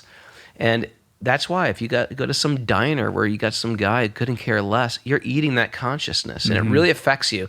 And that's not going to show up under some, when you're breaking down food and it's made up of this vitamins, it's not going to show up on the list of ingredients. Love is not going to show up there. On the nutrition facts panel. How much love was infused into the preparation of this food on a scale of 1 to 100? It makes a difference. It's why people love, home cooked meals. Yeah. So we did you're it. making your own doll and we brought our own candy stove on tour with us, and we not only cook for ourselves, we cook for people would come around, would feed other people. Because that's just part of the culture, is you cook with love and you offer it with love. Matter of fact, some tours we'd even do, we would go to kids' houses. Some teenager or 22-year-old kid has a house they're renting, and we'd go in there and we'd stay at their house because, we never stayed at hotels generally. We cleaned their entire house, unlike any other punk band coming to their house. Clean their entire house, clean their entire kitchen, and then invite the entire concert to their backyard the next day. Wow. Where I would give a class on the Bhagavad Gita. We'd have kirtan, and we'd serve out a meal to everyone. And just blow the mind of that kid. Blow the minds of all the kids. What's more punk rock than like cleaning somebody's house? A punk guy coming here, especially if you're punk here. That's a cool thing about You're supposed punk to rock. trash the house. I know. We clean their houses. Oh my God. So you just were on tour. When did you end up? But you ended up in LA at some point. Then afterwards, I moved to LA in '99, and sort of like LA was sort of that was like out of the ashram. I was already out of the ashram then, and I was just sort of going through almost like a rebranding of my identity then. It's very difficult. I will say it's very difficult to re-find yourself in the material world after you've given up becoming a monk. Yeah. Like it's like a tightrope, because as a monk, the answer is no. Do you do this? No, I don't. Do you do this? No, I don't. Do you do this? No, I don't. And it's sort of a safe parameter. Whereas the material world, it's yes, yes, yes, yes, I'll do anything, I'll try anything. But to be really regulated in what you put in your eyes and your ears and your mouth, and it's probably, the equivalent would probably be an alcoholic who goes to a bar but doesn't drink. Mm-hmm. It takes a lot of sobriety probably for an alcoholic to go to a bar and be like, I'm good with this. Mm-hmm. And so I found a very slippery slope dealing with the material world again and trying to find my footing there. And I truthfully went through a very tough time. Yeah. And I got very focused on my physical yoga practice, pranayama, and martial arts with jiu-jitsu. Right. And that's when I got into jiu-jitsu, and that's how I know Joe Rogan Right. from those No, jiu-jitsu days in LA. Yeah. I mean, I listened to your podcast with him right when it came out, and I just remember, first of all, I remember like, wow, this monk's talking about MMA. You know, like if you have any MMA knowledge whatsoever and you go on Rogan, it's going to be a lot about that. So it was interesting that you had that background, and that's how you knew Joe. But I just remember that conversation stuck with me. Like when that was done, 3 hours later, I was really impacted by the conversation that you had with him, and it stayed with me. And what was that, like 2 years ago or something? Like a couple of years ago? 1 year ago. 1 year ago. Today, maybe. Oh, wow. Like practically a year ago. Right, yeah, I loved before it. the And I was like, pandemic. I remember thinking like, I need to meet this guy. Oh, you know, it took a year later, but thanks. but yeah, it was interesting you sharing about how devoted you were to your martial arts practice. And I remember thinking like, how does that gel with the monk consciousness? And that led me to think about my own relationship to yoga and how, you know, the difference between the way that the typical Western person interfaces with yoga versus the ancient tradition and purpose of yoga, which is to yoke mind and spirit, right? It's like the Exactly. asanas are preparation for, you know, getting you into a state of still-mindedness so that you can connect with something greater than yourself. It's not about how good you can, you know, do a handstand or, you know, a warrior pose. It's a condiment of a much greater meal, and we've made it the meal. You know, we've made the salt the meal, which is very awkward. If I said, hey, come on over, we're having some sea salt tonight. And yet having a strong body is an important thing as well. And there's something empowering about that. Like I don't see that as being anathema to a spiritual practice, but I guess it's about calibrating that. Like, what is the balance? In truth, it was a little bit of my falling into a questioning of my faith and questioning to this nebulous idea of what an advanced spiritualist is. And I was at this point and stepping away from being a monk and like getting into the material world and trying to find my footing there and getting back into physical yoga practice, a very strong physical yoga practice of doing Ashtanga yoga every day. And started saying, well, in martial arts, you know who the advanced master is. The guy that kicks your butt is the advanced master, and you're not. And you don't have, it's nothing like, it's nothing metaphysical. It's like they're very tangible. You're tapping out. You're Yeah. tapping out. And this was sort of like at the beginning of jiu-jitsu. So it was also, not the beginning, but there was not a lot of jiu-jitsu in America back then, this in 1999, you know. And you were studying at a high level with some of the top people. These great guys. Yeah. Now they're all legends, you know. Jean-Jacques Machado and like 10th Planet, is that? Yeah, it was before 10th Planet started. So when they opened, Eddie Bravo, who's like incredible, they're, you know, we watched them open and we started going there immediately. And now it's huge. It's international. But it's not that different than punk rock. Like that was the early days. That was a new way of finding a certain kind of expression, right? That was new and different and kind of counterculture. And I will say that when you added my background of yoga to that, it helped me fight without rage that comes with fighting. You can lose your cool, you can lose your breath, you can lose your mind, and it helped me apply all those yogic principles to fighting. And how does it? And of course, there is a time to fight. It's not a time to be a thug. It's a time to protect. And I think there's always, whenever you have a society, you have a group of people it's important to protect the vulnerables, and there's always vulnerables in culture. And so fighting is not a bad thing. It just depends on how it's used. Being spiritual doesn't mean necessarily you don't fight.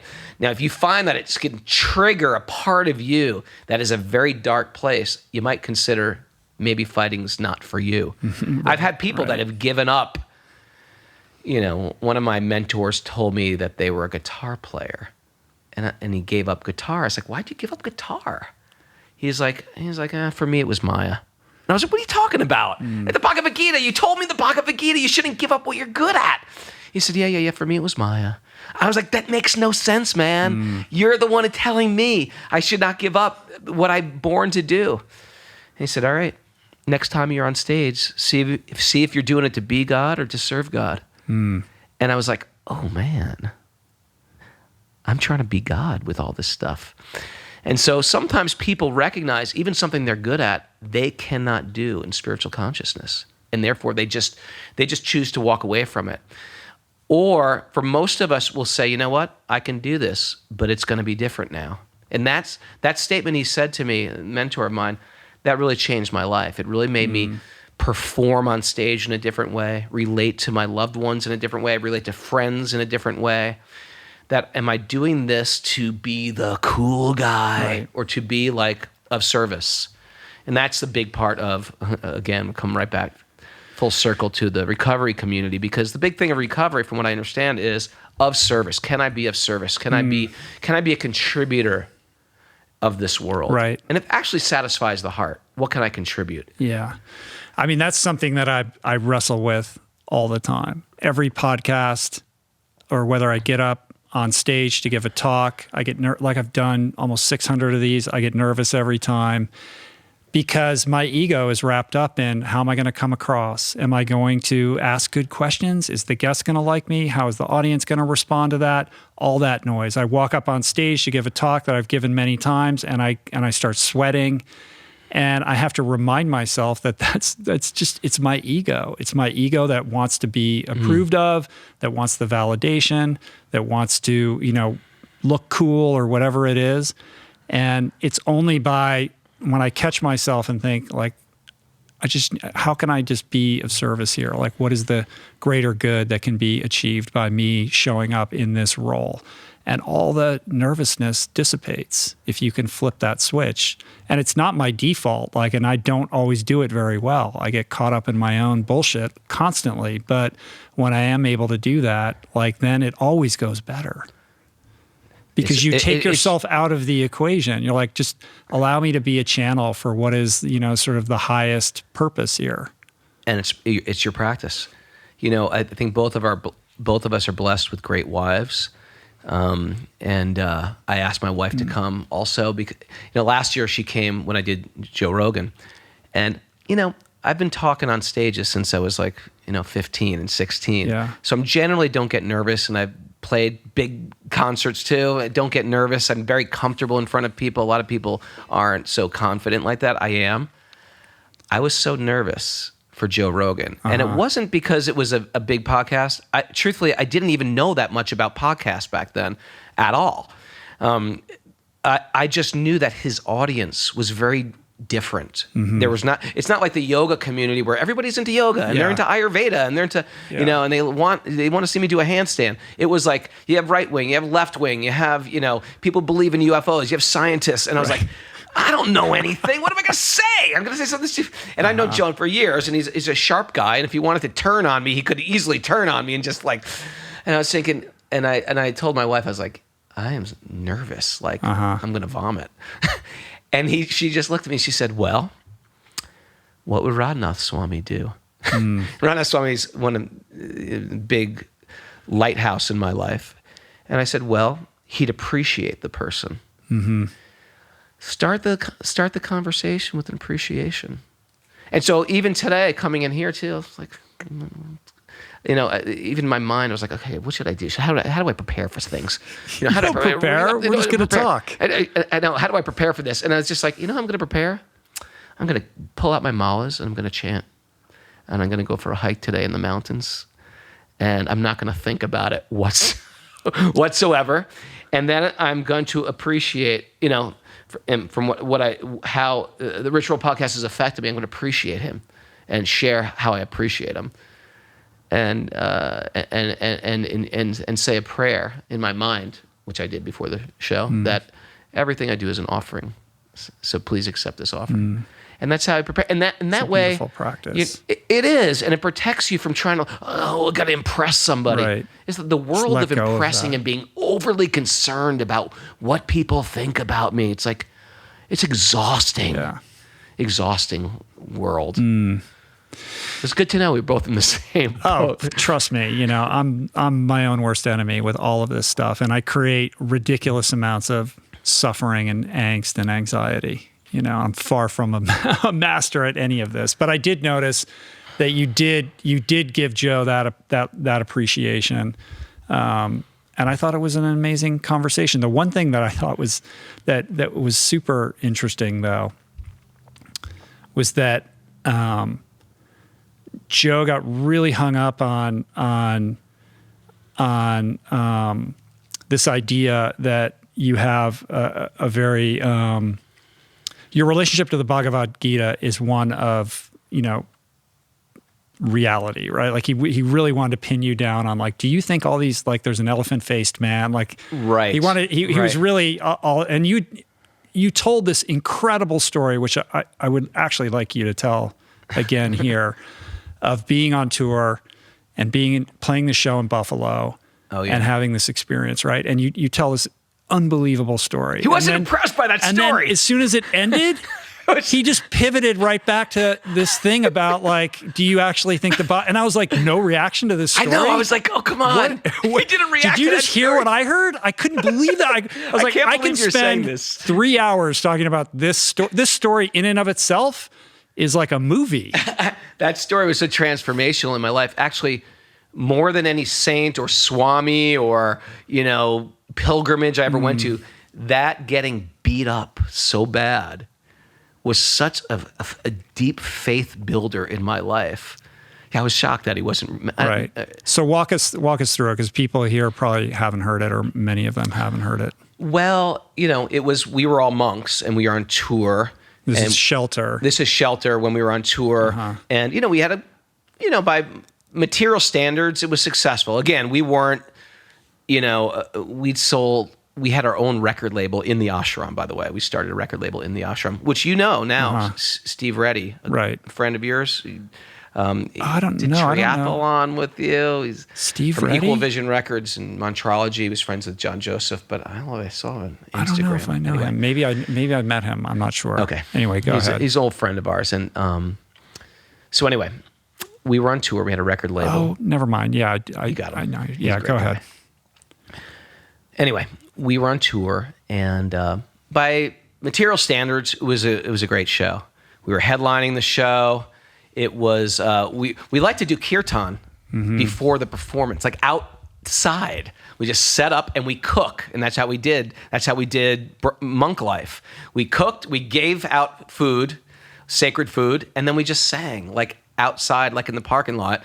And then the show was like a big warehouse in Buffalo, New York. It turned out to be a ghetto, which we didn't really realize how dangerous the neighborhood was. And after the performance, I was getting interviewed outside, and our band's van had driven in the club, and we were loading in the gear, and I was getting interviewed, and all of a sudden a car pulled up. And our fans, they're ages are between like 15 years old and 26 years old, maybe. I was probably 26 or 27 maybe at the time. And all of a sudden, a huge guys got out of this car. and they grabbed one young kid, 16-year-old, and just beat the crap out of him. Like, it was like, and I was witnessing this while I was getting interviewed. And, you know, the show was over. People were leaving. And there's violence sometimes that happens at a show, so I didn't like get really worked up, but it was awkward for my peripheral vision. And then the gang moved to another person and beat that person up really bad. And then by the third person, everybody started running, scattering. So I was like, okay, this is what happens when you stay up late at night. Crazy stuff starts going. Were there like dudes that worked at the venue there also, or just you, just your band? Anybody was. I don't know. It wasn't like a venue. It's probably some kids. It's a DIY thing. They rented out a giant warehouse. It's not like there's a security team. Right.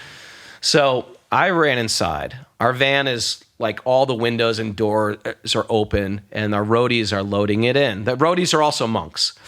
And so I was like, you guys, there's some crazy guys out there. We got to get out. Let's get in the van and let's get the hell out of here. And the roadies are looking at me like, we can't go anywhere. It's like, we're not even loaded in yet. Like, everything's out of the van, everything's open. And then something incredibly eerie happened, which is the bad guys, their car drove into the club and parked like a T right in front of our van. So we couldn't get out, and sort of sealing up the exit. And the only people left in the club was the bands who were shutting things down, the PA guy, a few, you know, not many people left in the venue. And this guy gets out of the car. The whole gang gets out of the car. And this one guy, who is massive, like just like a massive hulk of a man, horse of a man, puts his hand in his back pocket and grabs a gun and just says, in a very commanding yet just sober voice, he just says, I got a gun, and I'm going to kill everyone tonight. And it was like one of these moments in your life where, like, okay, tonight's the night. We're going to die tonight. It wasn't like run for your life. Let's fight back. It's like tonight's we're going to die. And I was sort of like the older one, and I had, you know, all the other monks that were with me were a little younger than me.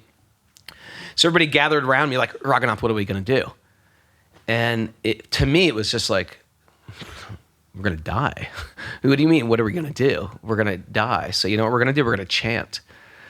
I don't know where that came from. I'm not a spiritually evolved being. If you get to hang out with me long enough, you'll realize that. But what do you for do some when reason, there's nothing else to do? Was this before or during your MMA period? Before. Much before. All This right. was me. Maybe this motivated you eating to lots of get into Indian the, sweets. Yeah. Maybe There this was is no way why I could have you started fighting. MMA'd my way out of this one, though. It was one of those things, massive man with a gang of other massive people with weapons. I wasn't going to get out of this one.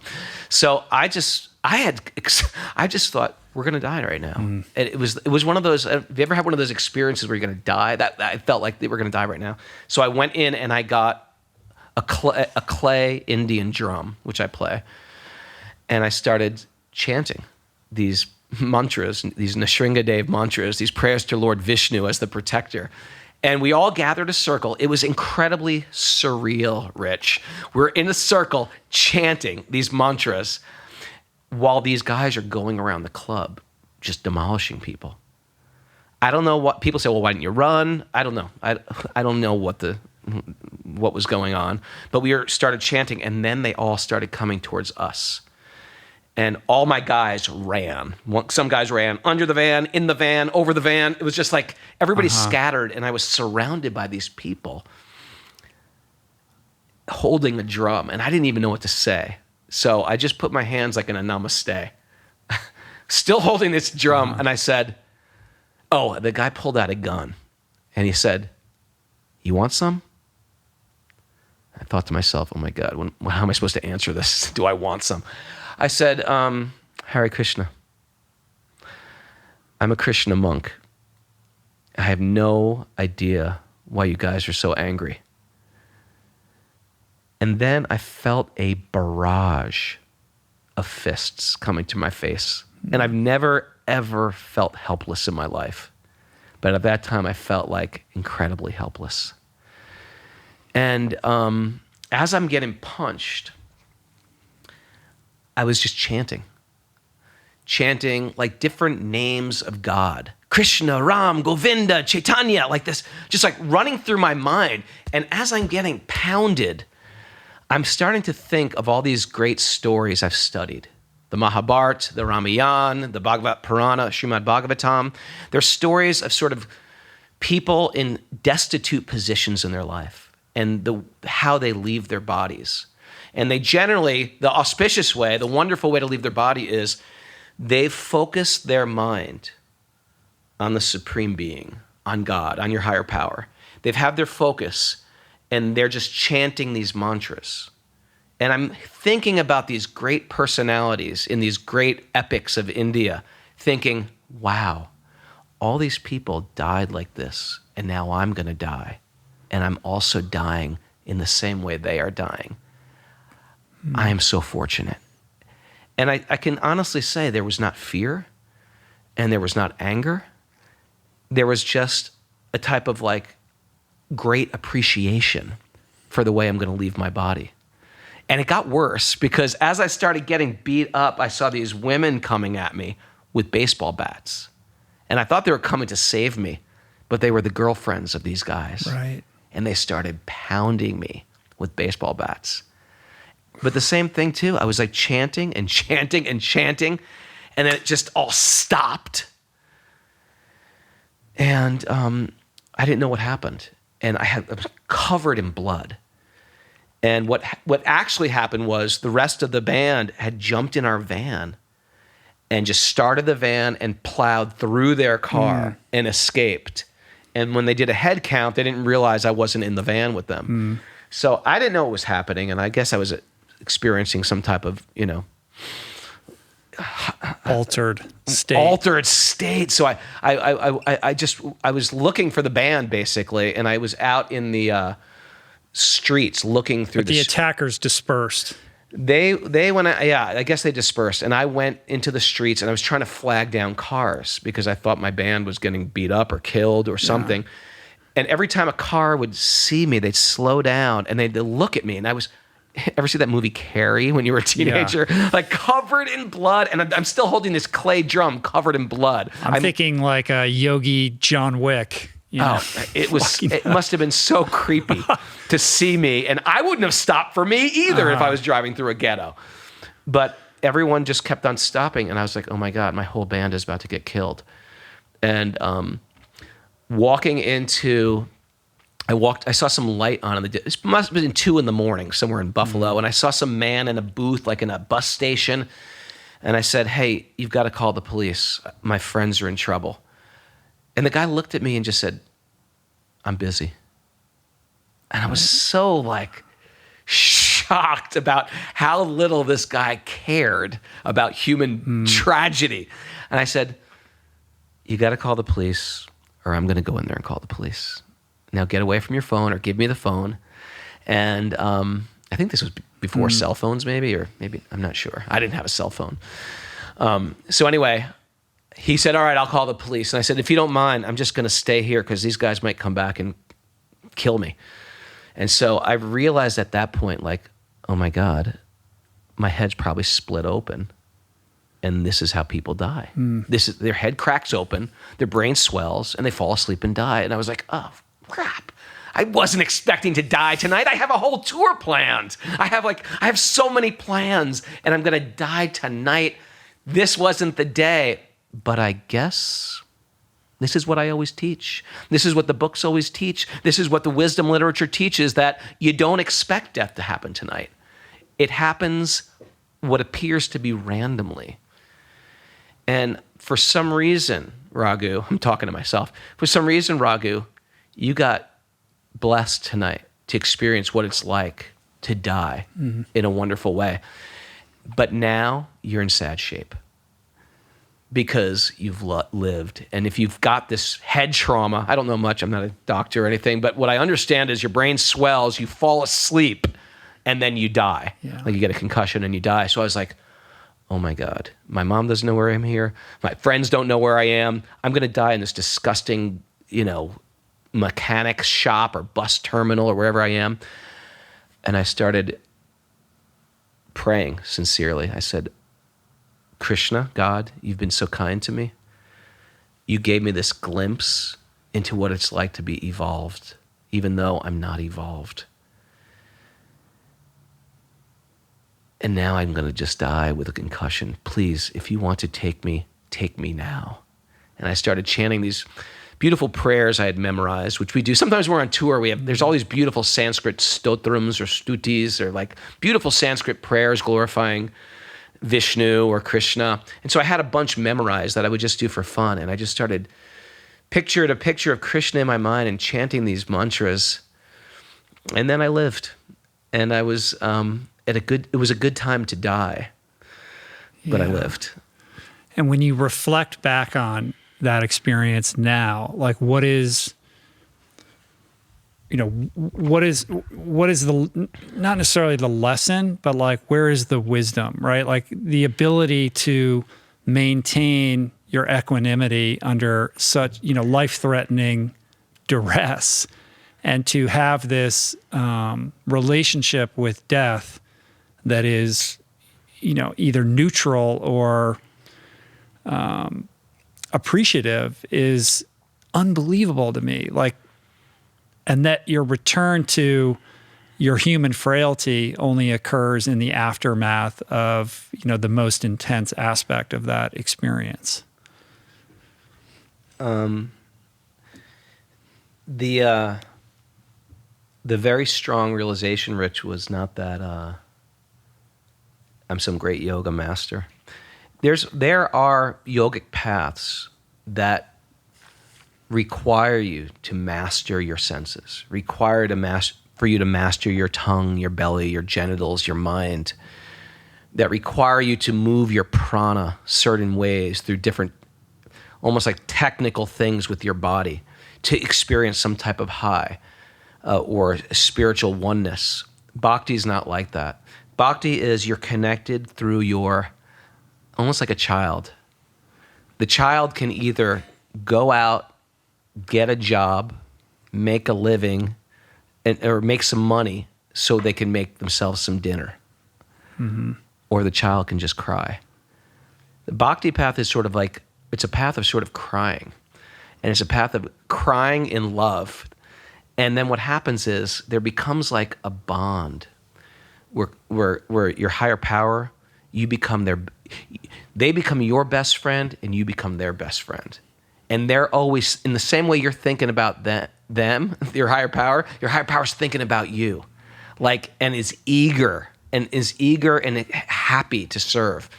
And even if that service might mean like, the miracle isn't that I lived. The miracle was that in my time of great distress, not due to some great yogic power of raising my kundalini that I was protected. It was the fact that Bhagawan, or my higher power, my source, entered into my mind at the most tragic time. That was the magic of that.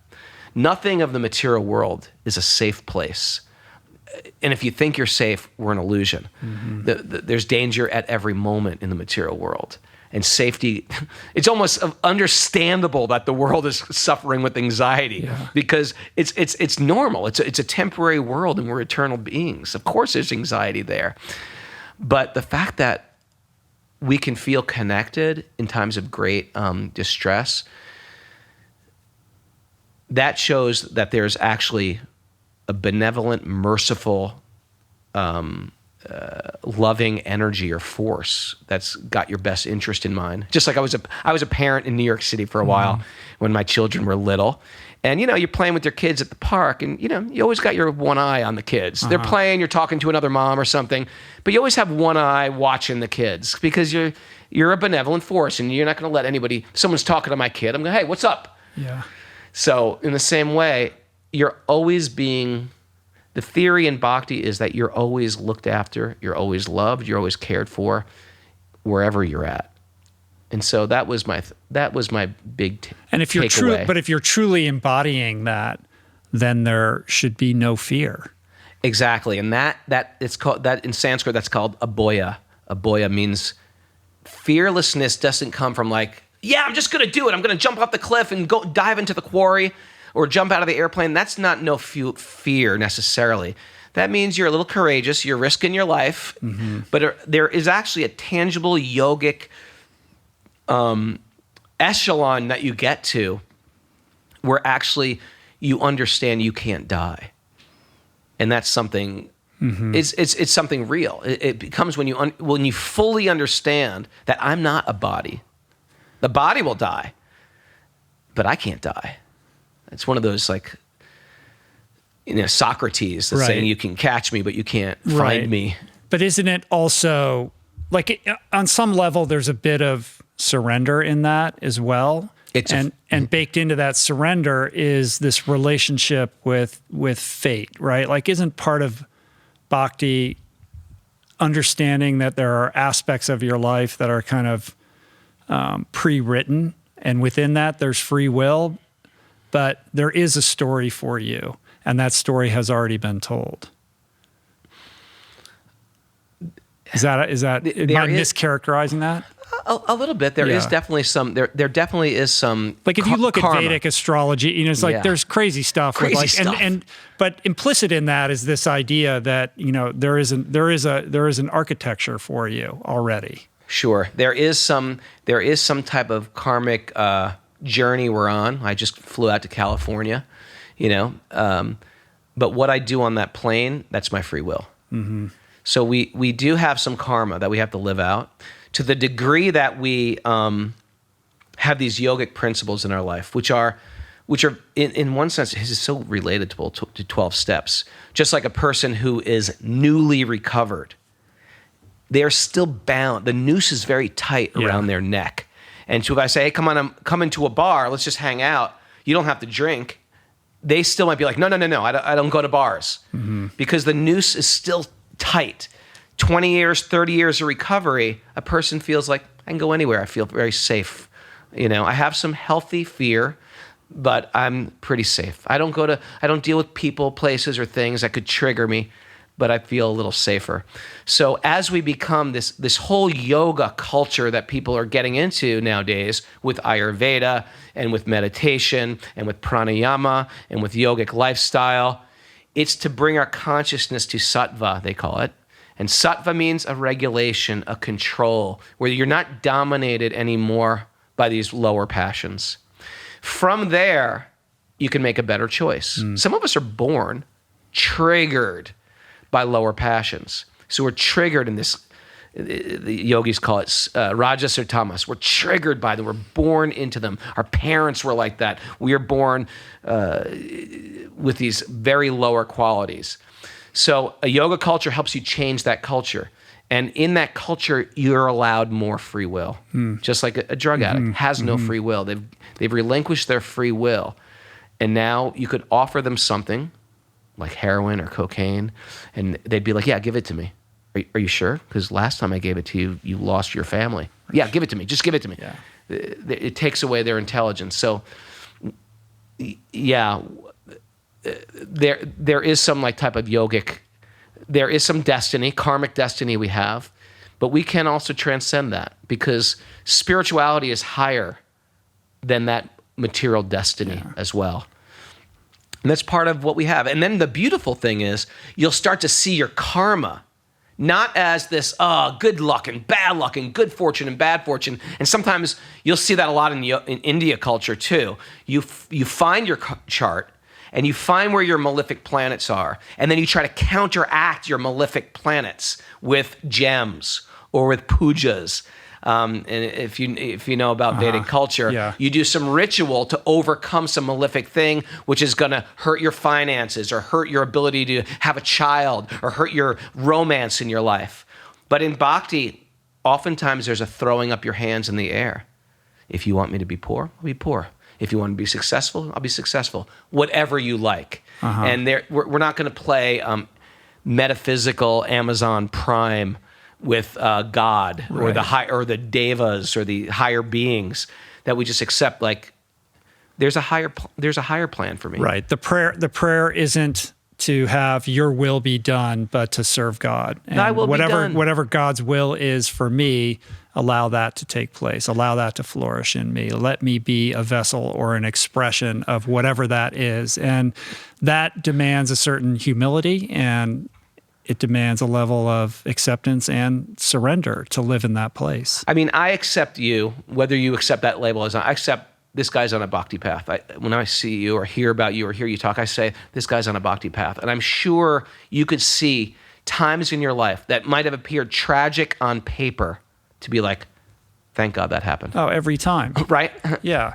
And that's been the greatest teacher outside of any kind of doctrine, to just track my own experiences and life trajectory and understand that those things that happened that were so awful in the moment were happening for me, not to me. They've been my greatest teachers and the greatest accelerants of personal growth in my life. And that's why when I see somebody suffering or meeting my wife calls it their divine moment, you don't want to rob somebody of that experience. Our instinct is to try to save them or pull them out of that. And that may not be the correct approach for that person. That person is undergoing something that could be ultimately the best thing that ever happens to them. But there is a spiritual law at play, which is when you are, in a karmic context, when you're living your life in a manner that isn't, on that path, that isn't on the path of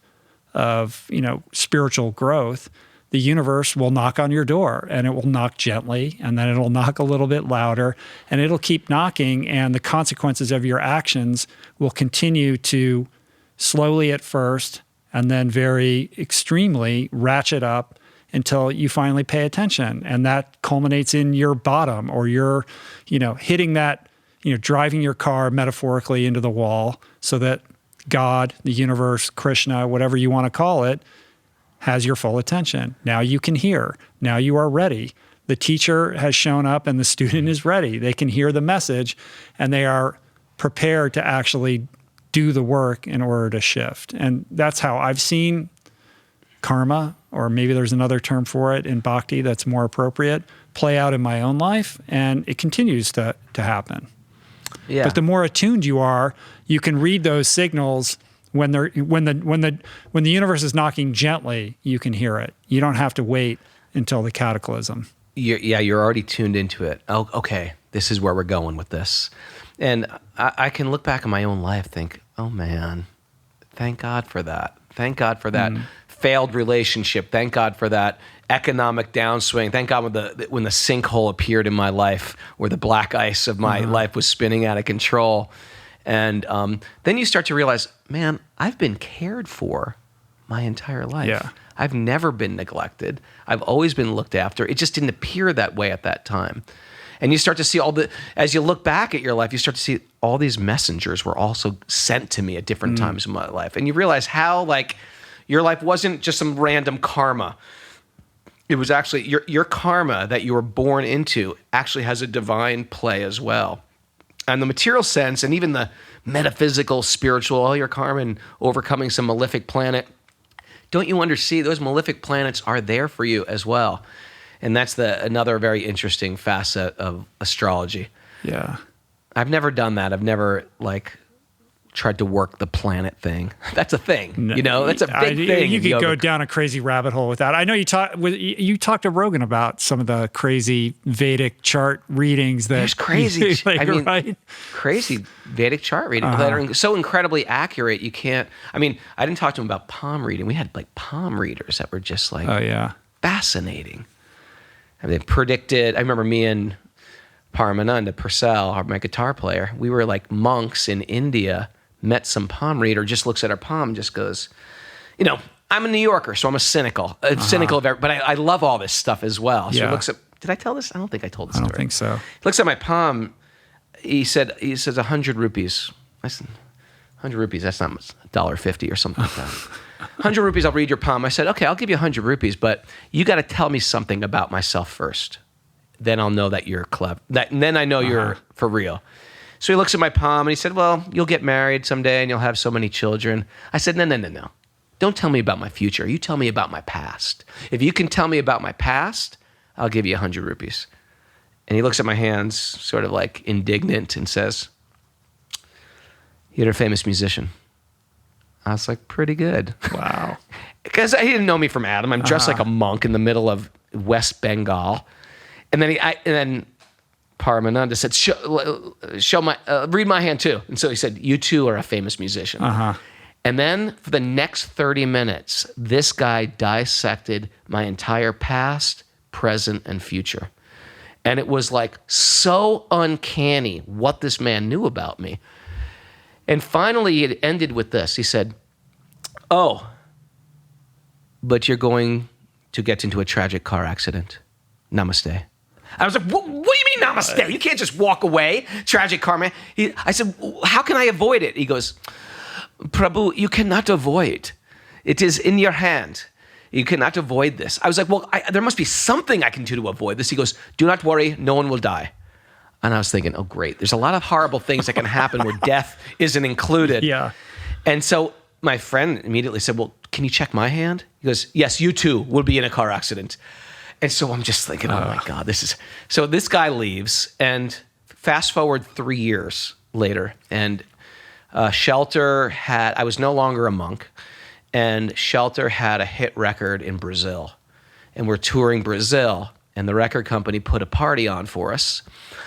And at the party, you know, these record companies try to make a theme party, so they make a theme East-West yoga party, and they invited MTV and all this press and journalists, and they invited a famous palm reader from the Amazon, who's like a celebrity yogini from Brazil. So I was like, "Oh, cool, palm reader's here." And I was like, "Hey, got to read my palm." And so she reads my palms. "Oh, very good. This is going to be a very good tour for you. You're going to travel all over South America. This is your first time here. You will come here many times." And I was like, "Oh, very cool." And then her face soured. And she said, oh, you will get in a very tragic car accident. And I was like, "Oh, come on, my God." I was like, and she's like, "Don't worry, no one will die." I was like, "I know no one will die." I was like, "You got to check out my friend." So I grabbed Paramananda's, and he looked at Paramananda's. "Yes, him too. He will get in a car accident also." And I was just like, "Oh my God, when is this going to happen?" Is there like the classic car accident line on the palm There that they must all be know? a car accident. Yeah. I'm no palm reader. But you haven't had this accident yet. Hold the phone. Okay. Then I said, "Well, maybe the band will get in a car accident. Can you check our drummer and our guitar player's hand?" So he checked the drummer and he checked the guitar player, the other guitar player. He said, "No, these two are fine." And I was like, man, what's going to happen? Fast forward a year. The drummer and the guitar player left the band. We got a new drummer and a new guitar player with 2 new sets of palms on that tour from Las Vegas to right after we had this incredible vegan meal at someone's house after the show. We drove through the night through the Rocky Mountains on the way to Salt Lake City. The driver fell asleep at the wheel, and we rolled 150 feet down a cliff. Whoa. Oh my God. 150. I kid you not. And it was, some people say, "Well, you created it with your," no, the driver didn't know. We didn't tell anybody this. We went down 150 feet. No one died. The guitar player, the roadie who was 19 at the time, the doctor said they'd never seen anyone survive this, walk away from it, because he got the same break Christopher Reeves got. And he recovered. Matter of fact, the coolest thing that happened was I woke up, my harmonium, which is this pump piano that you use for chanting, I brought one in the car with me, smashed me in the head and knocked me unconscious. So when I woke up, everything was destroyed. We had one of those high-top extended vans with the fiberglass roofs. That was ripped off. The van was at the bottom of a cliff, half in a river. And everything was just a mess. And our roadie was screaming and saying, "I can't feel my legs. Am I going to be okay? Raghunath, am I going to be okay?" And out of all the mess and all the garbage in the van, his head is resting in a Bhagavad Gita. like the Bhagavad Gita is open. His head is like on a pillow in the Bhagavad Gita. I was like, splitting the book open. splitting the book open. And I was like, I don't know what's going on, but you are resting in the Bhagavad Gita, Will. I think you're going to be fine. What page? I don't know. I should have checked the page.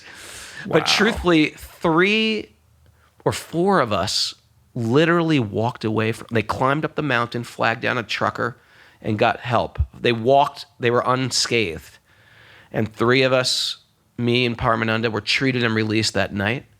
And Will had to recover. Her roadie had to recover. But he recovered. But he's all right.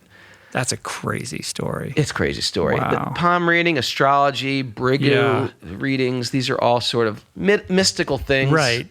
Not necessarily spiritual things, but sort of mystical things that I found that they're sort of real. And then it's more fun to it's believe fun. they're real. It's fun. What do you make of, on the mystical tip of the sadhus? What is the mystical tip? The sadhus who are, in the caves who are like breatharians and don't eat or haven't eaten for, there are these stories, I don't know whether they're true or apocryphal, of these mystics, right? Who kind of transcend the mortal coil through deep states of meditation. I think it's all real. Yeah. Have you ever encountered? I've met people there's a very famous documented guy, I can't remember his name, in India, who's been on air, documented by Western science. There's people who've, Iyengar's guru, Krishna Namacharya, was documented by, a lot of this stuff is readable in old British newspapers. The guy that was buried, I've met mystics who could read minds, who could just see you and tell you about your life. And all my students, like shocking stuff they would tell you. And I've met mystics who, reading minds is a big one. And it's super shocking, the stuff that you can come up with. What do you think? I don't even want to share. I'll share it. I'll share it. What is off, that? Yeah, off. right. It's too crazy. It's too crazy. It's too personal with other people that I know close. But it's stuff and there's some mystics who can see. Sometimes we see. I won't get too much into this because I will go off on a tangent. But there's some mystics who can see spirits who are haunting a person that you can't see. It just manifests in you as, I'm depressed, or I'm filled with anxiety, or I'm filled with anger or rage or depression, or sometimes even a sickness. And we'll say, well, it's just a chemical imbalance. That's why it manifests as a chemical imbalance, but they'll see it as a subtle being. Right. You have an infestation of dark beings inhabiting your... Exactly. Yeah. And sometimes they stay, and sometimes they're related to you and they haunt you. So this idea of a haunting, it means an unembodied being entering into your body. Like, we say growing up with the West, a ghost. But the ghosts are real. They're unembodied beings.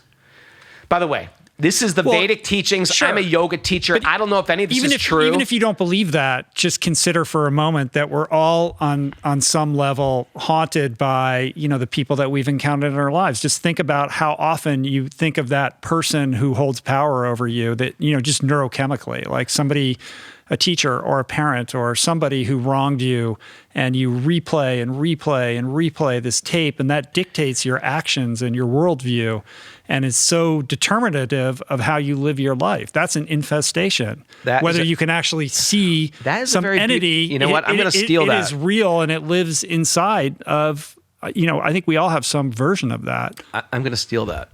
And in the same way they have these epigenetics where you can pass these things on through bloodlines. Right. The yogis, science comes to terms with things that the yogis have been talking about forever. And so the idea of malefic beings, it's real. Right. It's real. It goes back to that Netflix documentary. There's like the channelers. Right. But in Bhakti, we don't mess with it so much. We don't mess with it. We don't mess with these exorcisms and stuff like that, unless you feel like... No bhakti exorcisms. No bhakti.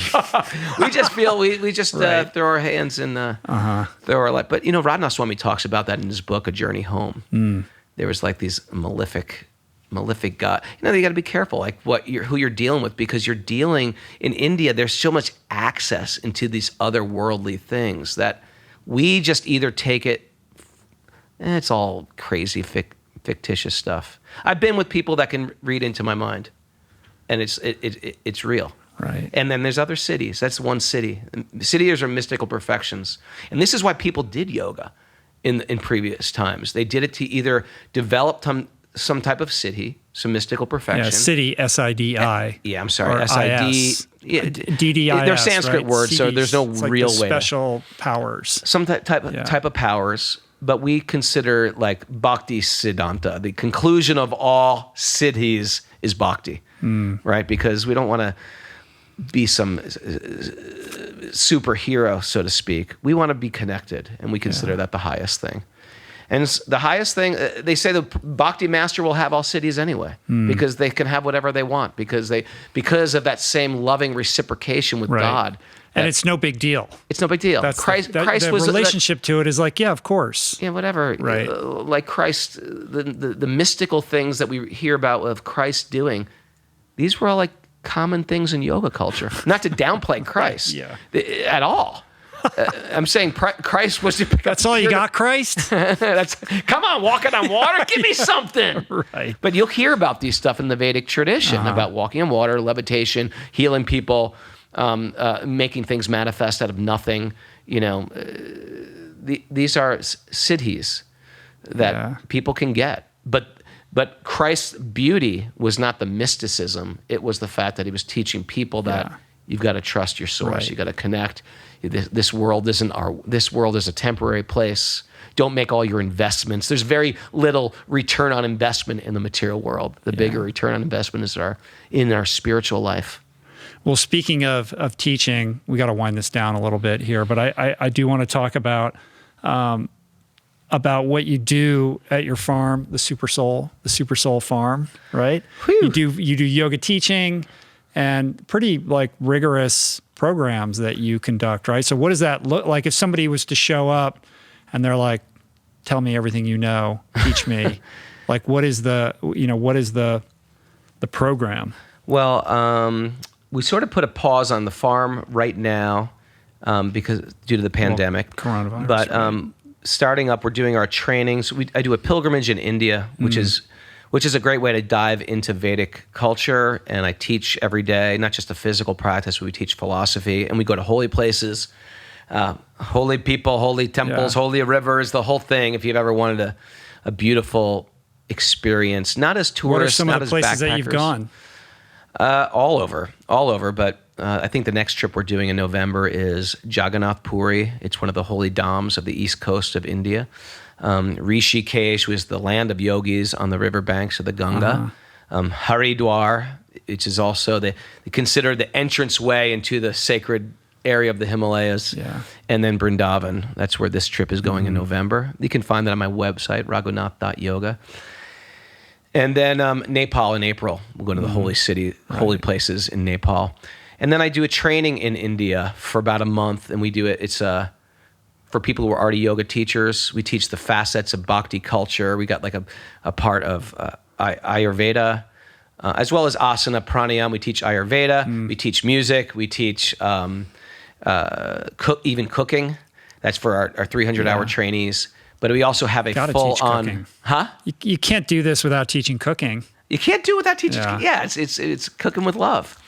And then we also have a full-on music academy that we do. People want to study kirtan, cool.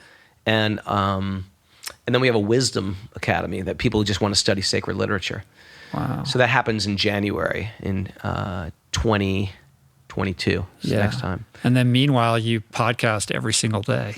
And we I don't know how you podcast do every that. day. I'm doing like 2 or 3 of these a week. It's killing me. It's exhausting. I don't know how you do it every day, even when you're traveling and everything. Like, how does that work? You know what? This is the biggest break I took. I took off Thursday, Friday, Saturday, Sunday, and Monday. I've never taken a break this long. Usually I do it when we travel, but because of the time zone and because I'm on sort of a rigorous program this weekend, I just haven't had, it wasn't going to work out. Yeah. And I wanted to give some quality time to my son and my wife who were with me as well. Yeah. But yeah, we try to do it. And truthfully, the podcast, even though it may sound corny, but I really do it for myself.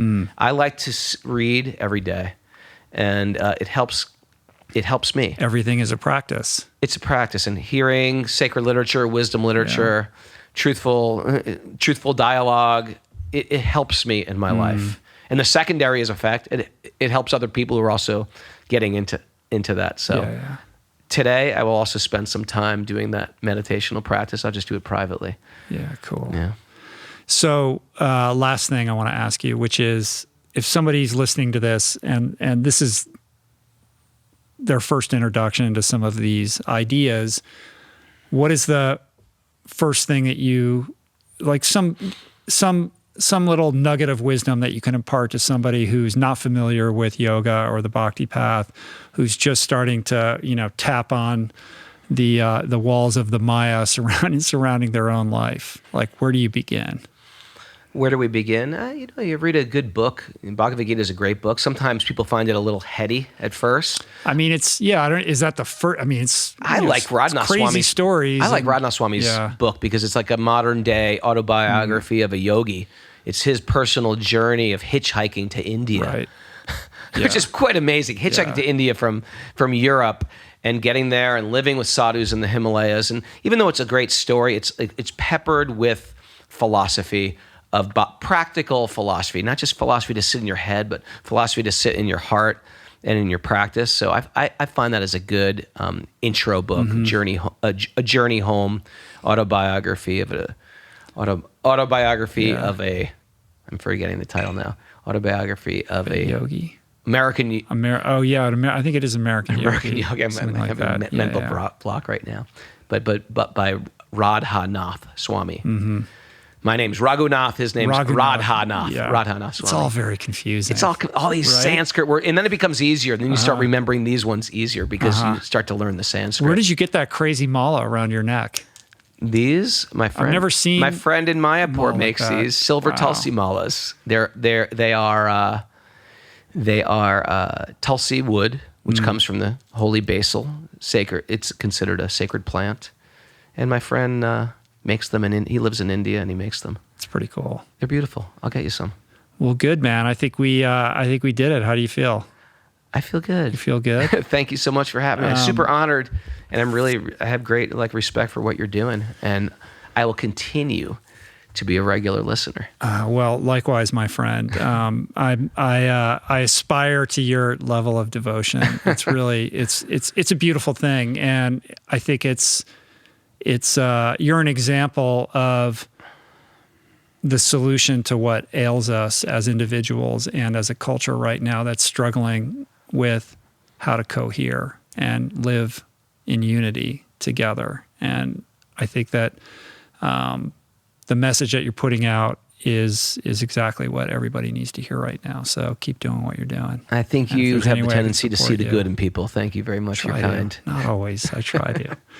Thanks, Rich. Keep up the great work. Cool. So if you want to learn more about Raghunath, raghunath.yoga is your website. Yeah? Raghunath.yoga or Raghunath Yogi at Instagram. On Instagram. And Wisdom of the Sages podcast. Wisdom of the Sages is our podcast. You can listen to it anywhere you get podcasts, and you can binge listen. And we're on every day. So. And when's this book coming out? The same people who did Radhanath Swami's book is doing a book about my. I didn't want to put out my story, but they were like, "No, you should put out your story first." Yeah. And so we're doing a book on the 6 pillars of Bhakti, which we were just talking about. Right. But it's in the works right now. I'm working on a memoir also. You got to do it. You have to. I mean, you have so many crazy stories. I got a bunch of crazy stories. The more I'm writing them, I was like, well, this is pretty crazy. Right. Right. Well, get that done, because I know you were talking about it on Rogan, and that was a year ago. That was a year ago. Let's get this book done. Well, I put on the brakes, and then the publisher told me, no, we want your story instead. All right. Well, when that's done, come back here and share about that. Thanks. Cool. All right. Peace, man. Keep up the good work. Plants. Namaste.